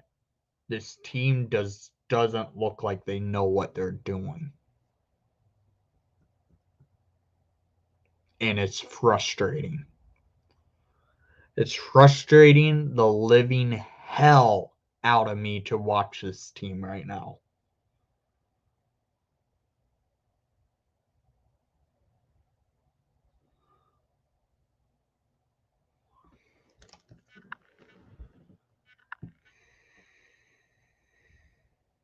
As a diehard Hawk fan, I will still watch them every game, every night, win or lose. But holy crap, it's ridiculous.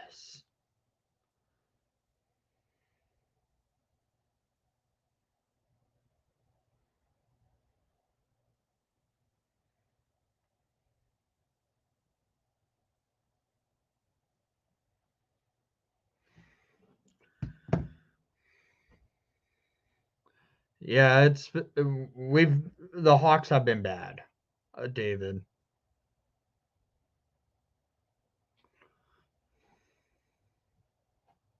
Yeah, and think about it. The pick that we traded for next year that went to Columbus, there's a protection with it, but it's only top 2 protected. You should have protected the pick at least top 10, not top 2. That guarantees if the Hawks continue this bad, Columbus could have stolen a ridiculously high draft pick if the Hawks continue super horrible this year.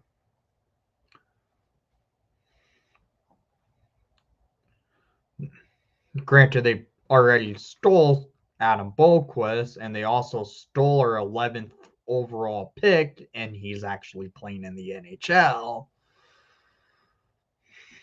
God, this team.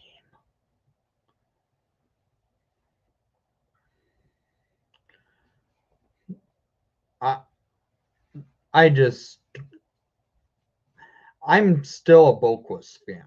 I get that people thought he was a bust here. He wasn't. He's a young defenseman that was still developing. And Bowman trades away those way too quick all the time.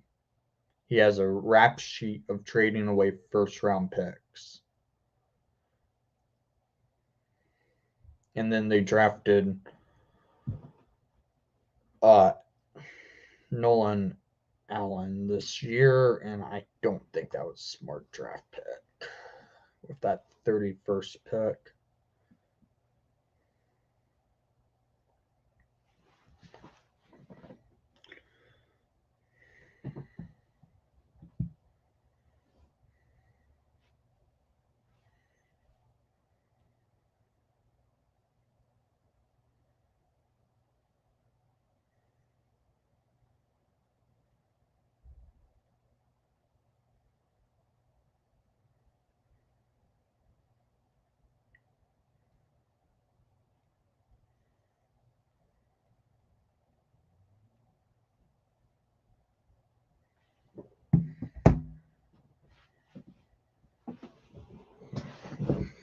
Yeah, the Hawks came out and said they were a rebuilding team right after the playoffs last year.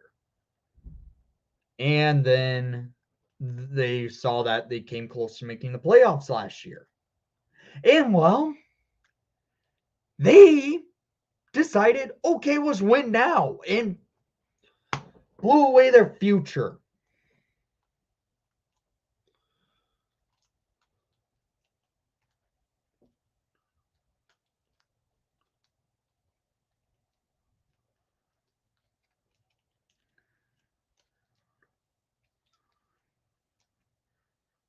What's up, Rock? How are you doing? Yeah, I understand, Matrix.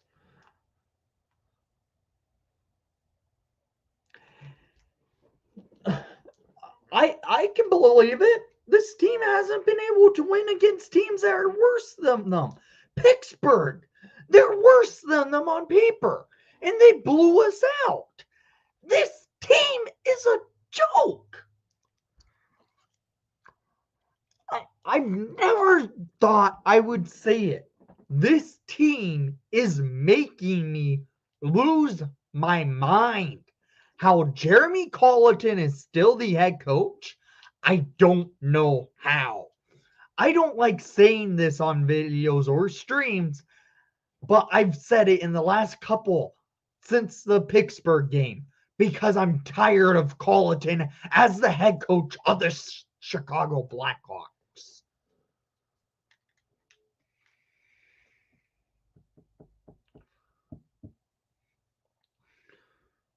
This team just gets deflated on and on and on. It's just horrible to watch them right now. I'm going to continue watching every game every second, but holy crap, right now it's tough. Especially with what all they have acquired in the off season. Yeah. Like Matt Nagy, they won't fire their coach.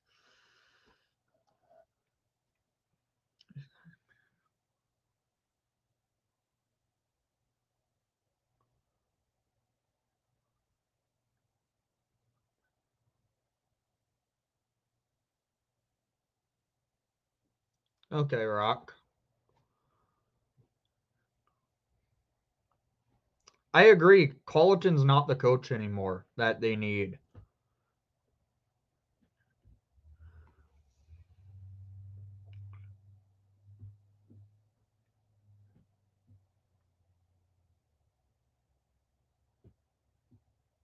I hope the Hawks come back and win because holy crap, this is still getting ridiculous. You know what? Let me pull it up.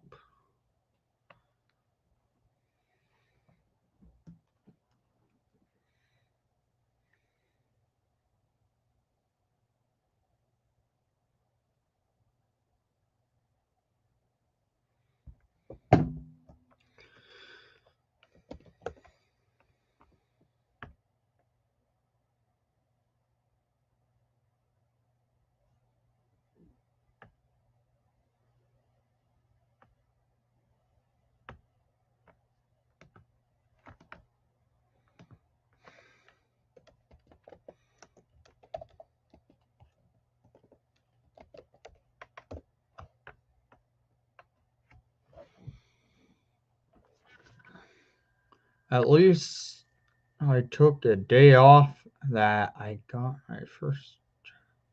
Yeah.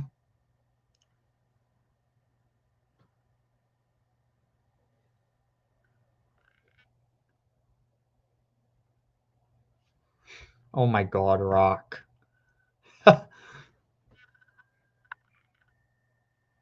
I agree. We should never have fired Coach Q. When they fired him, I was angry. That's one of my most popular videos still.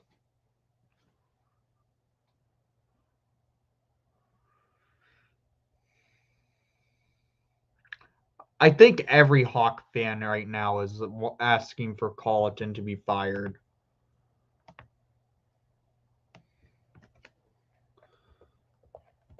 On my end, the third period has not started yet, but it's about to. It's still under intermission on my end, it looks like.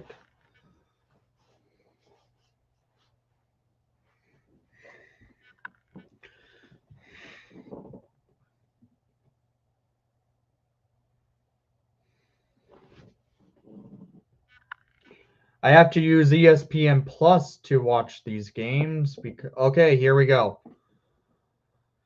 All right, here we are again. Third period play has started. Jujhar Khaira with the puck, taking it onto the neutral zone, sending it up the ice, and he gets tripped down, but there's no penalty called.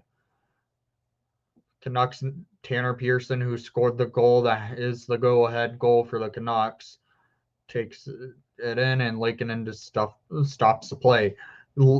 Calvin Dawn with the puck, settling things down behind Lakeinen over to Jones. Jones feeds it up to Taze. Taze in the defensive zone with a bad turnover. Canucks now with it, and they couldn't get anything set. Thanks, Rock. Oh, I know. Colleton was booed in the home opener. Yeah, I remember you, Andrew. Oh, a good opportunity there by the Hawks. Jonathan Toews with the puck tried to feed Kane, but no opportunity there.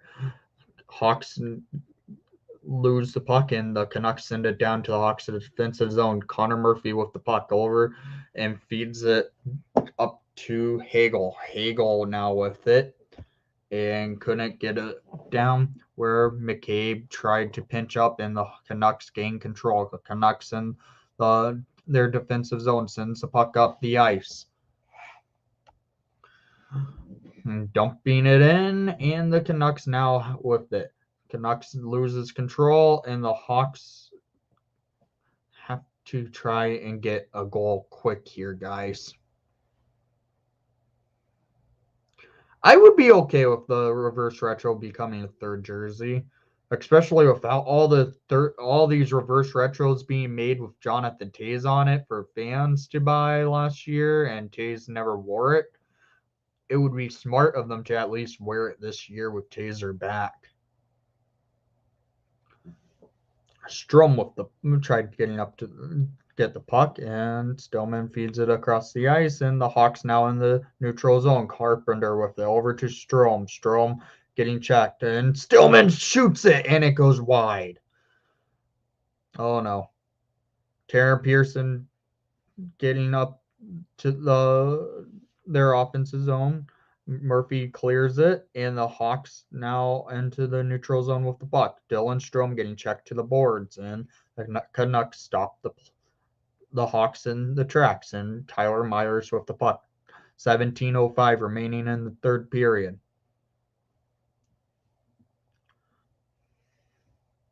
Here we go again. Elias Pettersson clears it down, and Kevin Lakeinen plays the puck, where Murphy sends it up the ice, and that could have been.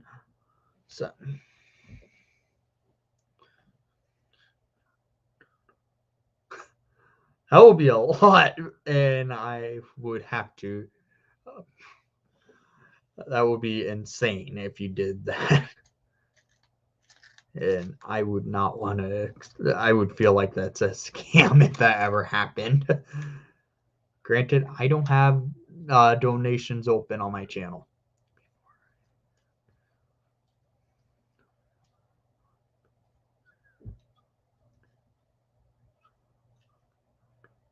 Yeah, I know, Rock. I've said that too, but I'm just tired of Jeremy Colleton as the head coach of the Chicago Blackhawks at this point. Jake McCabe with it going in, and he couldn't beat Demko. Taves with it behind the net, over to Kara. Kara tries stuffing it in, and the Canucks get the puck now.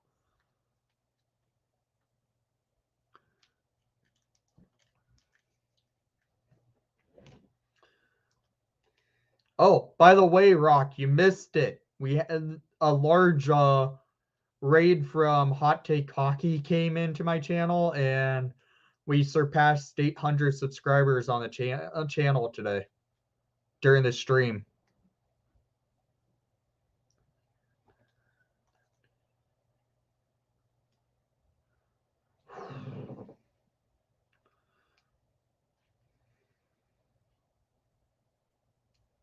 Yeah, thanks, Rock. It was good seeing you come into the stream, though.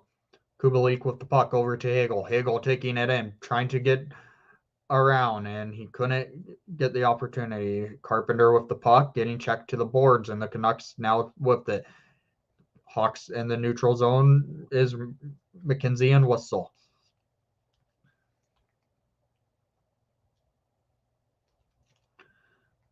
And when that happened, I was at a complete loss of words during the raid. I was so lost when I could not keep track of my play-by-play. I hope so. Steph Jones with the puck, sends it up the ice, where Dylan Strome now in the neutral zone, dumping it all the way down the ice, where the Canucks, Oliver Ekman-Larsson plays it, and Hendrik Borgstrom almost got a steal. Dylan Strome's been playing tonight, and he's actually looked pretty good. He did get a penalty in the game, or this game, and rumors are, I don't. There were it's not rumor, it's actually happened. There's a ton of scouts in the stadium, and the rumors are it's because Dylan Strome's actually playing today.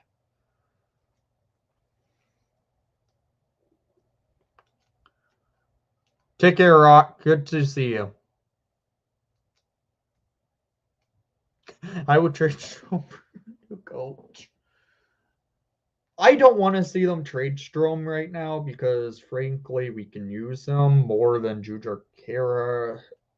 I feel like Strome should not be the guy who is the odd man out.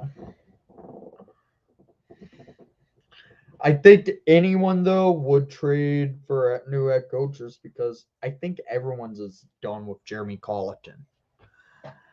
I don't remember the last time the Blackhawks fan base has ever turned on a head coach And we've all turned, and we're all against Jeremy Colleton being the coach of this team anymore.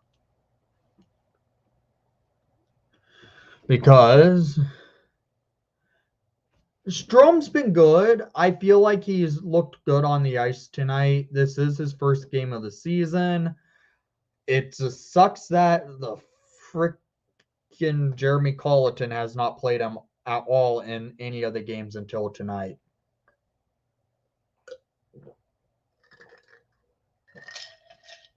It took a concussion from Mike Hardman to put him in the lineup. Again, Hardman should not be over Dylan Strome in the depth chart. I believe Strome now is 25. He's about the same age as McDavid. Let me look.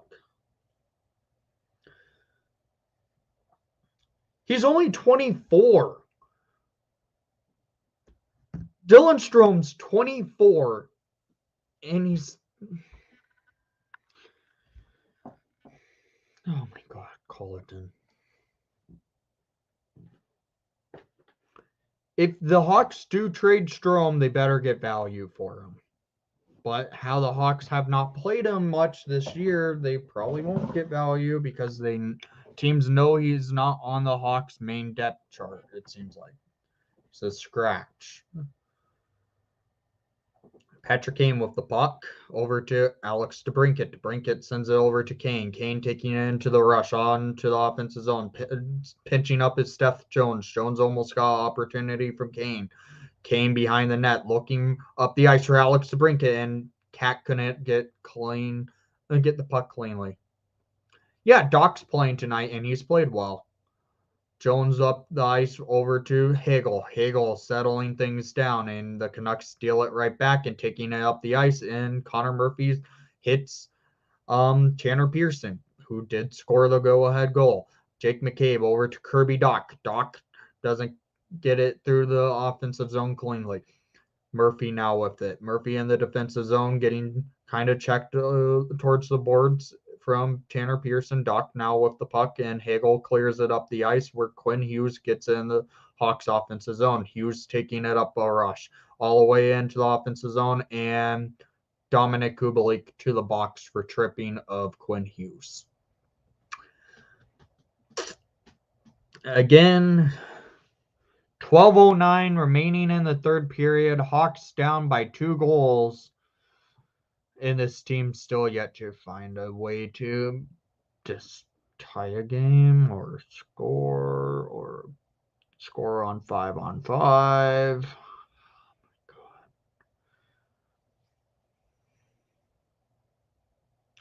The Hawks do need to kill this off. If they kill it off, maybe it's an opportunity for them to get a momentum swing. But I haven't seen the full momentum swings from this team since the New Jersey game, and then they let the OT goal go in, and then all hell broke loose from there. Quinn Hughes over to Pettersson. Pettersson looking, and he shoots it wide. Hughes over and sets it down the ice for Miller. Miller to Hughes to Pettersson. Pettersson looking and setting things up for an opportunity up to Hughes. Hughes leaves it for Miller. Miller leaves it back to Hughes, and he's I think there might have been a goal. It might have come off the post though. Okay, no goal so far. So Pettersson getting checked on by Jujhar Khaira, and Taze clears it out. I honestly thought there was a goal, and there was not.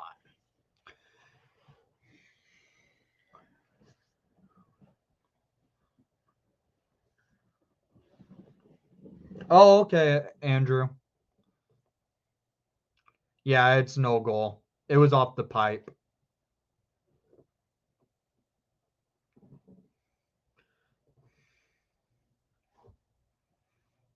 Let's see. Oh my God. There was a deflection off of Jake McCabe's arm went off of Lakinen's arm and just rings off the pipe. That's rough. Good, no goal. I honestly thought it went in the net, how it was shot. Ryan Carpenter at the dot. Carpenter loses the faceoff. Canucks now gain control. And that should have been probably a penalty. Canucks taking it up the rush, and Steph Jones gets there to stop play a little bit.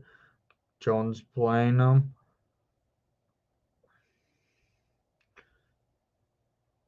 Come on, guys. Keep the...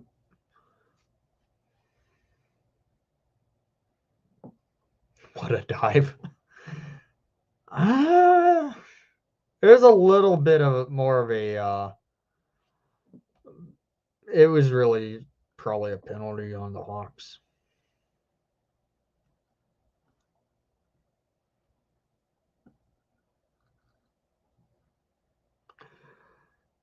That's going to be a tough game against the Maple Leafs. It's not our next game. So right now, been hard to even keep track of the schedule at this point. I don't know. We played Detroit on Sunday. Better beat Detroit Sunday.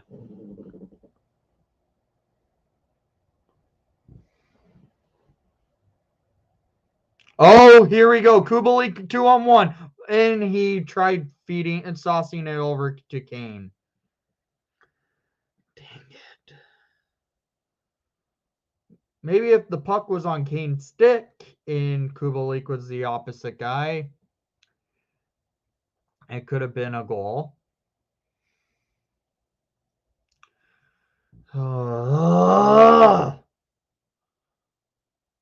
This team.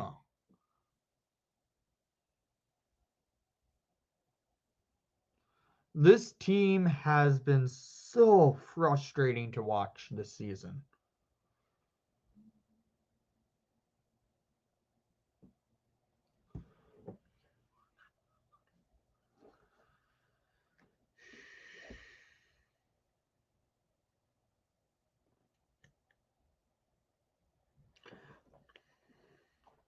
It seems like they're depressed. It seems like they're more than just depressed. It seems like they don't know how to play hockey.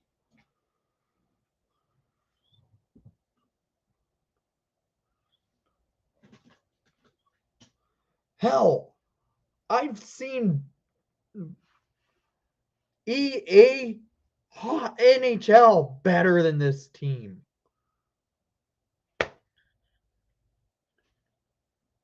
Oh, I love Dominic Cahoon when he was a Blackhawk. He was a great rookie with the team, and he was it was fun to watch with the Hawks.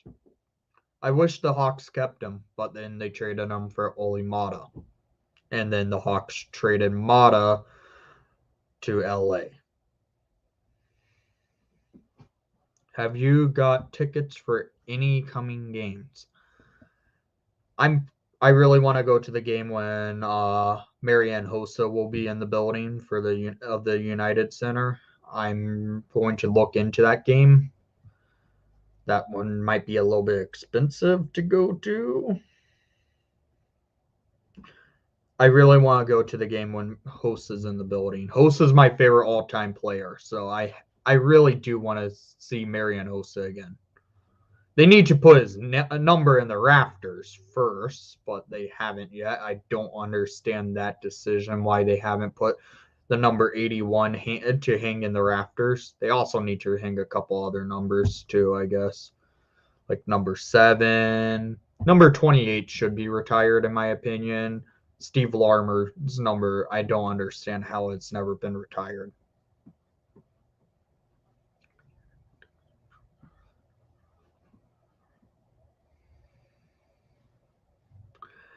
Well, that chant will never work because the Detroit sucks chant's been a thing forever in the United Center.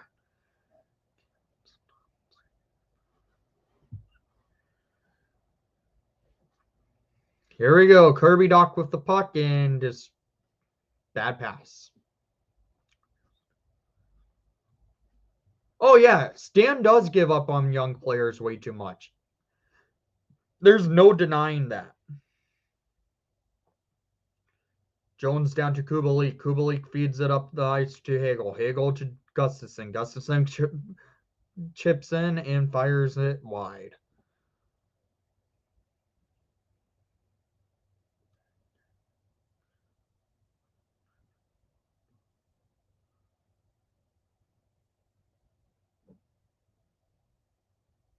That's cool.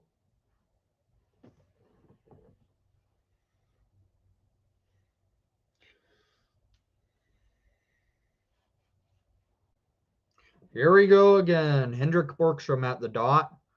Loses the faceoff. Canucks now taking the puck up the rush.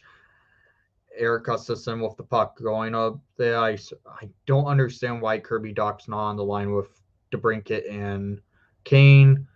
A cat tried to feed Gustafson, who pinched up really high. Kane now with it in the defensive zone over to Steph Jones. Jones feeds it over to Gustafson. Gustafson to Jones. Jones gets it up to Borgstrom. Borgstrom doesn't get it cleanly. Canucks now with control.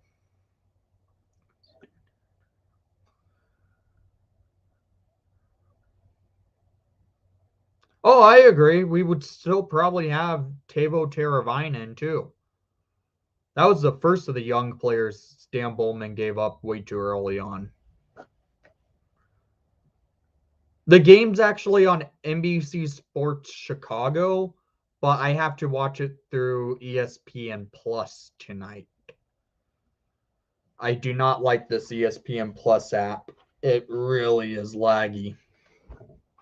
I haven't had much lag this period, though. Strome feeds it, fires, and Taze almost had his first goal of the season. That was a nice setup pass by Dylan Strome. But the Hawks are yet to score. Strome getting checked with Johnson also on the boards. Canucks now with control. Bo Horvat taking the puck up and sending it down the ice where Jake McCabe in the defensive zone sends it up into the neutral zone for Dylan Strome to Kirby Dach. Dach taking it into the offensive zone. Dach looking, getting checked. Hagel gets the puck, but McCabe now with it settles things down over to the blue line. It's Kubalik, and he couldn't get it past the Canucks blue defense.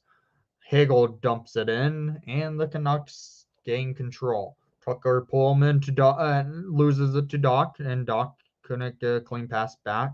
Where Calvin DeHaan in the defensive zone all the way over to Gustafson. Gustafson in the defensive zone with DeHaan. Gustafson tried to send the puck all the way up to goal, and it is out, offside. Oh, I love Crawford and Seabrook. I really miss them. I really do. I think the team in general just misses Crow and Siebes. They also miss Duncan Keith, too. It's so weird that Duncan Keith is no longer a Blackhawk. I'm still going to consider him a Hawk because I would never consider him an Oiler. Stillman with the puck behind the net, going over to Kane. Kane feeds it across the ice for DeHaan. DeHaan to DeBrincat to Stillman. Stillman loses an edge, and Tucker Pullman taking the puck up the ice leaves it in a save by Lakeinen. 6:17 remaining in regulation time. Hawks down by 2 goals. It's 3-1 Canucks, 23-25 shots on net in favor for the Blackhawks. He hasn't really looked that good tonight.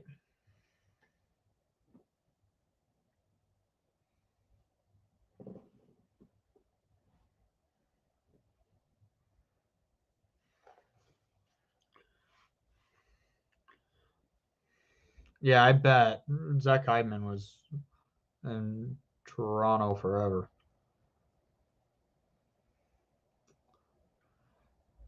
Canucks now with control. Jujar now taking the puck into the Hawks off neutral zone, dumping it all the way down. Thatcher Dumko playing the puck. And steal the puck is Carpenter. Kara settle things down and getting checked to the boards by a Canuck.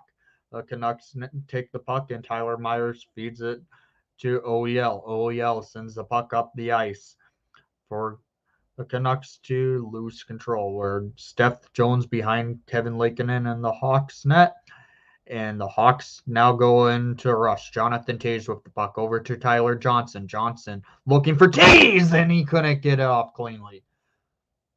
Johnson going in, taking it over to Jones. Jones fires, and Toews up front of the net and couldn't bury it. There's 3 centermen out there for the Hawks now is Dylan Strome, Jonathan Toews, and Tyler Johnson. That's cool, interesting to see. Johnson with the puck. Feeds it over to Gustafson. Gustafson to Strome. Strome to Jones. Jones fires and it goes wide off a deflection from Johnson.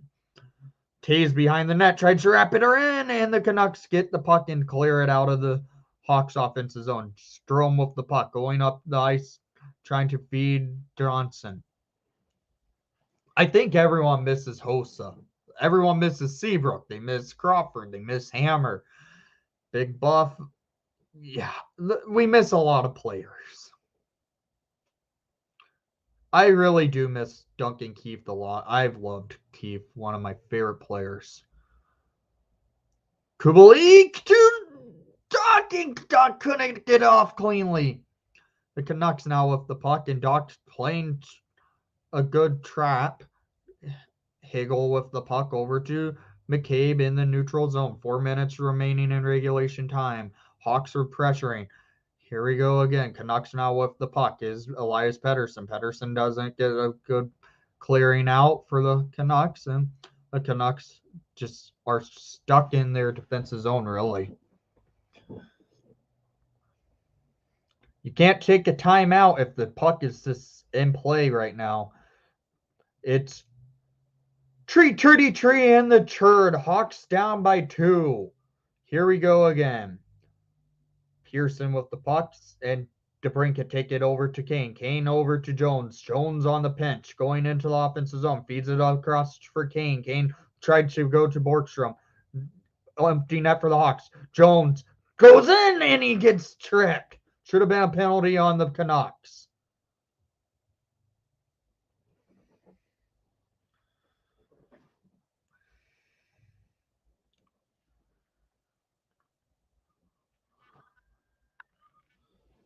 Oh, power play to the Hawks. 6-on-4 hockey, guys. Come on, boys.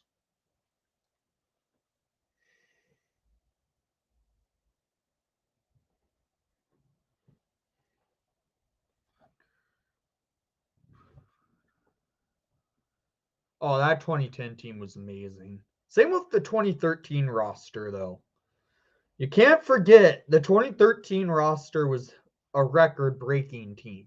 And that roster was pretty much an all-star roster, how they played. 2010 was a fun roster to watch because you had Dustin Byfuglien, Andrew Ladd, Dave Bolin, Troy Brouwer, Antti Niemi. The goaltending probably wasn't the best because you had Antti Niemi and Cristobal Huet. Why do I have a 333 jersey? That's for Pat Foley. Pat Foley is the Blackhawks play-by-play man. This is his final season. He's going to be retiring after this year. And this is what he says in the third period. At 3 minutes and 33 seconds remaining in the period, he would say, "It's tree in the churd." And that's an honor for Pat Foley.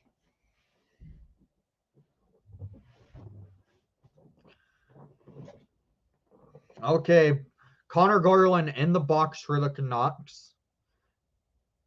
Okay, Lakeinen back in net. Toews at the dot. Facing off against Miller. Come on, Toews.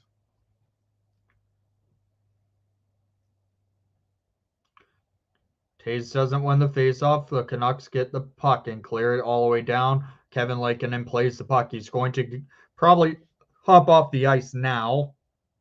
Steph Jones takes it over to Taves. Taves feeds it down to Kane in the defensive zone. Kane taking it up the rush over to DeBrincat. DeBrincat tried to feed Kane. Jones kept it in. Down to DeBrincat. DeBrincat doesn't get it, and it goes all up to the protected netting. Lankinen still in net. 2:46 remaining in the third period. A minute 36 remaining on the power play. Come on, Taves. Taves wins the faceoff cleanly. Jones sets it over to DeBrincat. DeBrincat with an empty net for the Hawks. 6-on-4. Jones over to Kane. Kane with Kubalik, the extra attacker. Kubalik fires, and it was saved by Demko. Do I watch baseball? I do. Cubs really made me mad this year, but I do watch baseball. But hockey always comes first.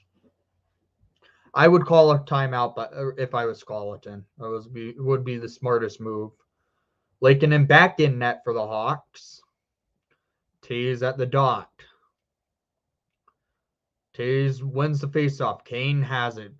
Lankinen back off the ice for Kubalik to come on.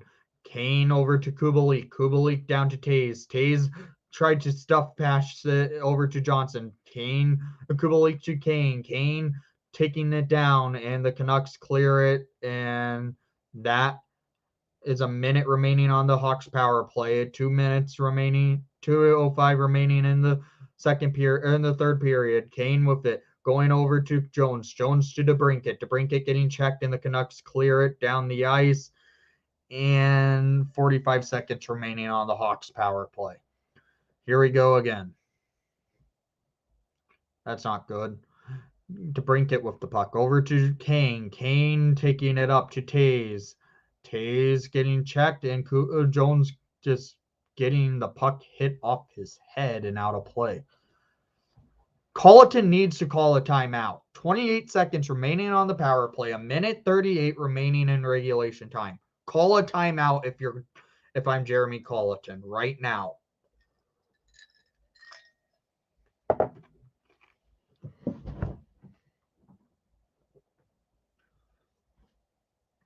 I don't know. Colleton does. There's the timeout. Timeout for the Hawks.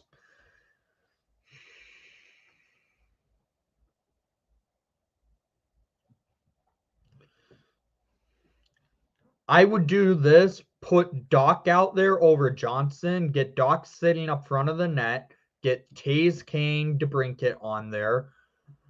And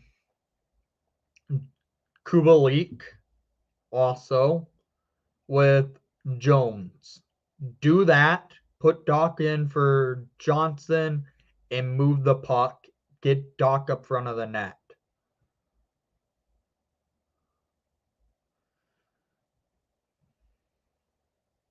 And there's Chris Kunitz, who is actually one of the assistant coaches for the night since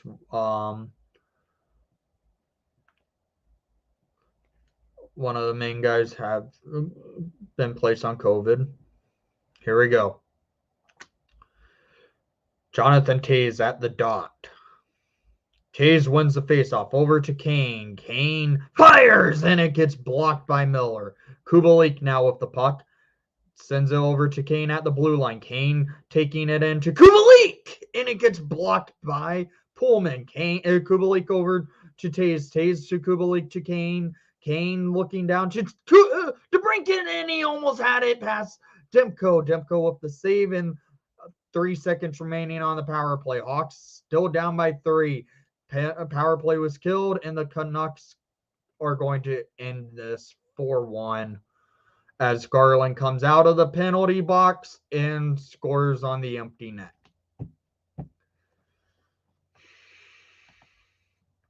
And that's the game, guys. The Hawks lose basically again with letting in 4 goals again. Oh!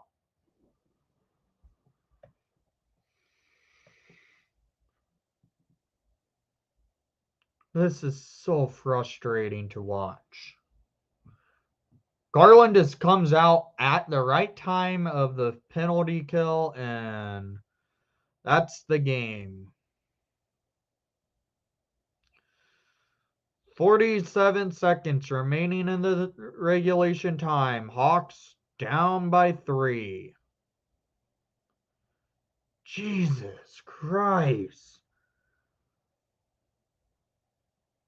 We're not going to, this game's already over, as I already said.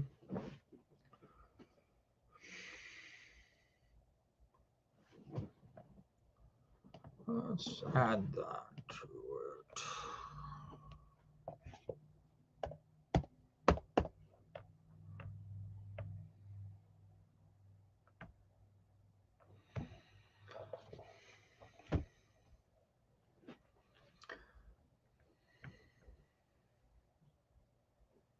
And the game is over. The Hawks lose it 4-1 to the Vancouver Canucks.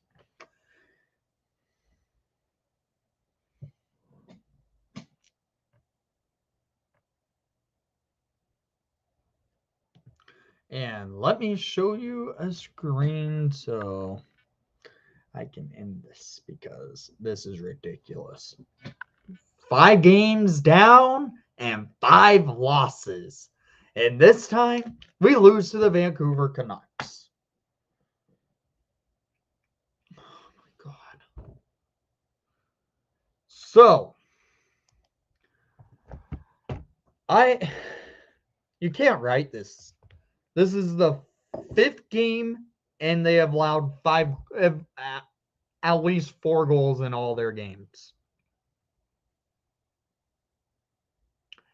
It's ridiculous. There's an issue, and I have to show you. That's a fire Jeremy Colleton thing.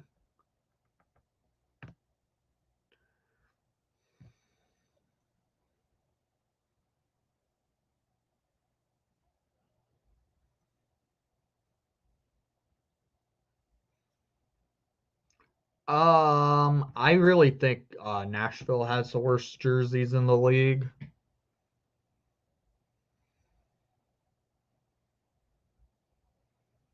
It is early, but after 5 games, if you continue losing like this, I just have to say this. If Jeremy Colleton continues to be behind the bench tomorrow, I'm going to be. This is ridiculous. You have till Sunday to figure out something to get this team going. This is 5 in a row that you've lost. 5 in a row, you have not scored the first goal. 5 in a row, you have not had a lead in a game. 5 in a row, you continue to get deflated. It's embarrassing. It's ridiculous.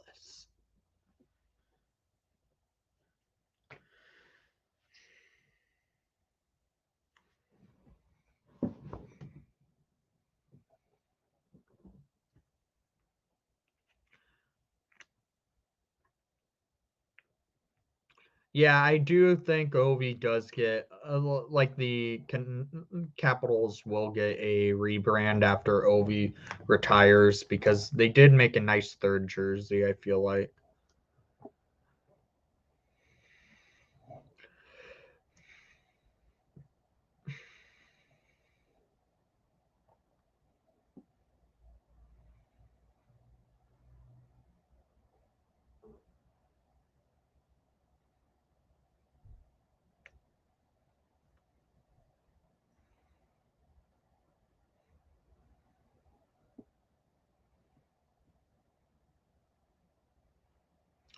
Yeah, they do need to fire both.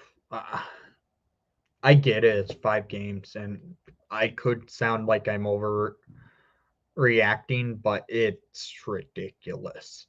Jeremy Colleton is not the answer. He needs to go. This is the 5th game in a row you have lost. This is the 5th game in a row you have not had a lead. I don't know how this guy's still the coach.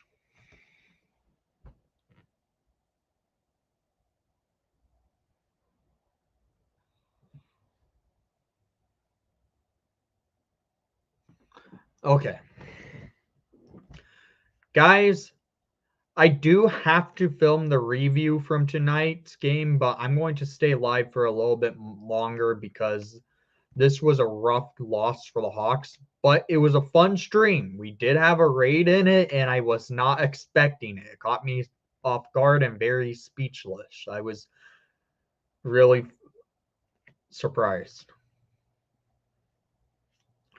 Let me see when the Toronto game. What day is that game?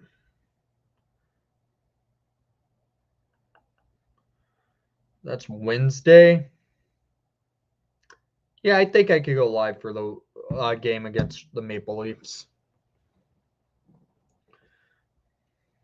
Maybe I go live against Detroit. Maybe I go live until we get our first win of the season. I don't know yet. But the Toronto game, I for sure will go live for. What's up, Zach? Well, you missed another loss for the Hawks, and you missed us passing 800 subscribers on the stream tonight because Hot Take Hawkey came and raided my channel during the stream. It was this fun stream tonight, and now we're back down to 798.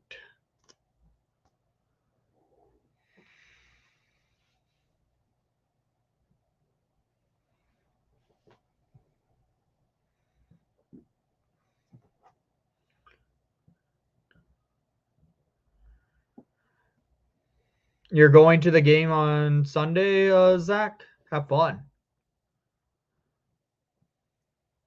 Take care, Matrix.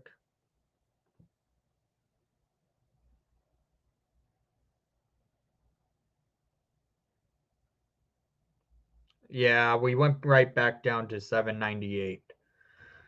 At least we're still within reach of hitting. I had it live. We did go past 800 on the stream. We were at 810 though.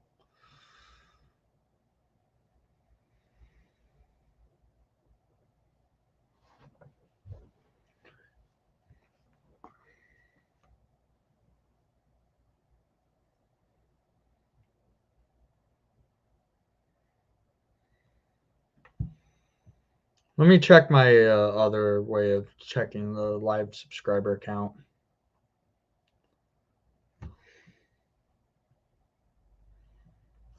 Jones did play, yeah. Same with Strom.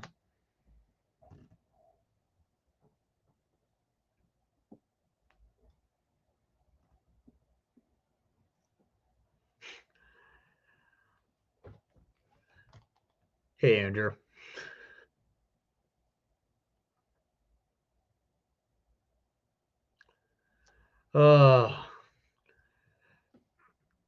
It was just another. I should fix that since the game's over.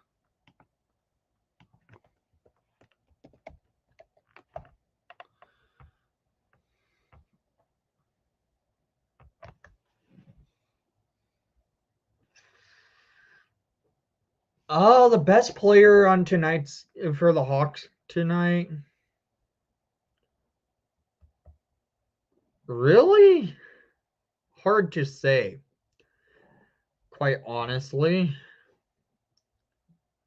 Gotta when watching it, I wouldn't even say Jones because he wasn't really out there for any of the goals against. He played well defensively, he played well offensively, but it was just a rough game. The Hawks let in the first goal again. They tied it up let in the goal that deflated them, and that's when all the game ended. DeBrincat looked good. Doc looked good. Kane, he also looked pretty solid tonight. But it's just a rough game. This team needs to find some chemistry and find it fast because right now they're playing themselves to the point where it's going to be hard to climb. Because with this loss, we go into the standings. I think Montreal has a technically is a higher standing than us. No, Montreal still hasn't even won have a point.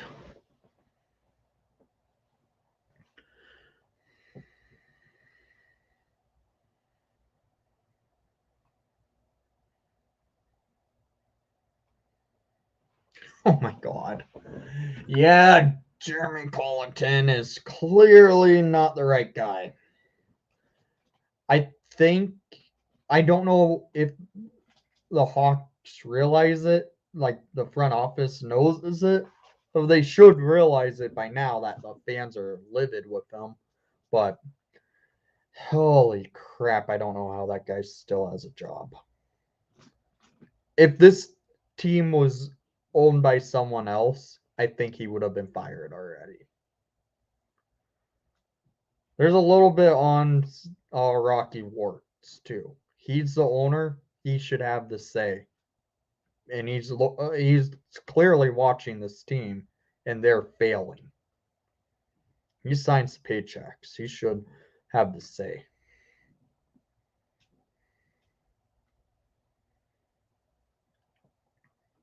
Guys, I will be live for 5 more minutes, and then we'll call it a stream, and I will have my review up for tonight's game afterwards.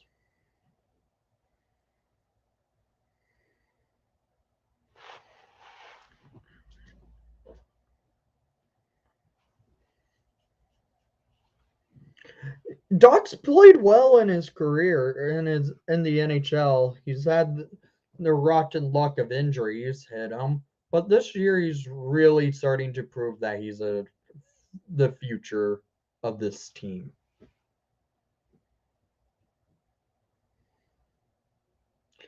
It's more than just depressing. It's just embarrassing to watch this team right now.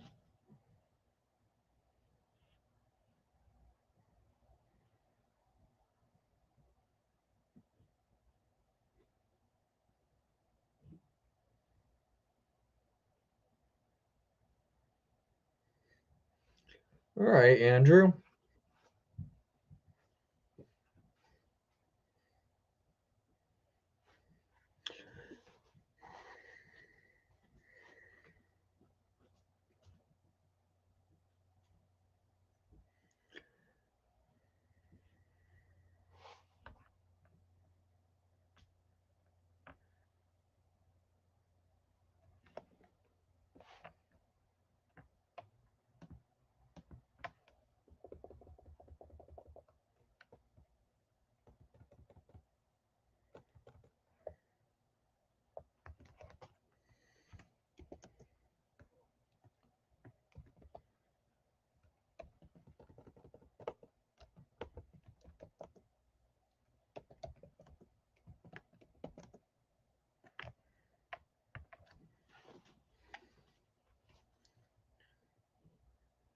The issue is the Hawks don't have their first round pick this coming year.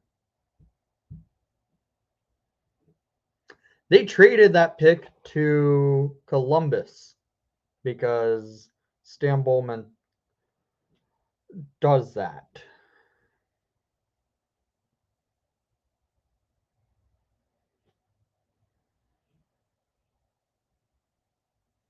I would not let Stan Bowman make another trade. Only.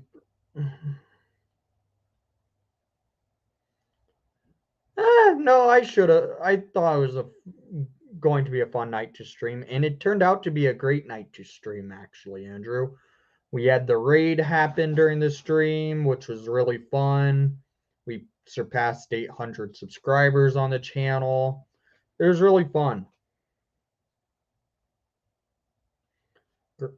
Granted, the Hawks lost again, but what's new there?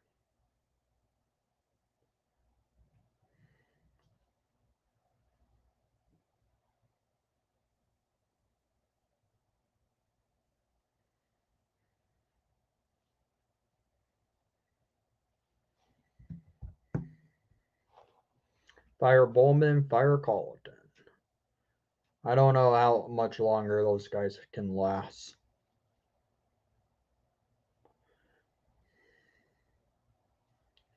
So, guys, I've been streaming for 2 hours and 45 minutes. I'm going to end the stream here. I want to say thank you for coming to the stream tonight. I want to also say thank you to John from Hot Take Hawkey doing the raid on the channel, and you guys helping me pass, all you guys who've come to the stream tonight, all you guys helping me pass 800 subscribers on the stream. That was really awesome. Hawks may have lost another game, but we still have a lot to go for this season. So I want to say thank you again.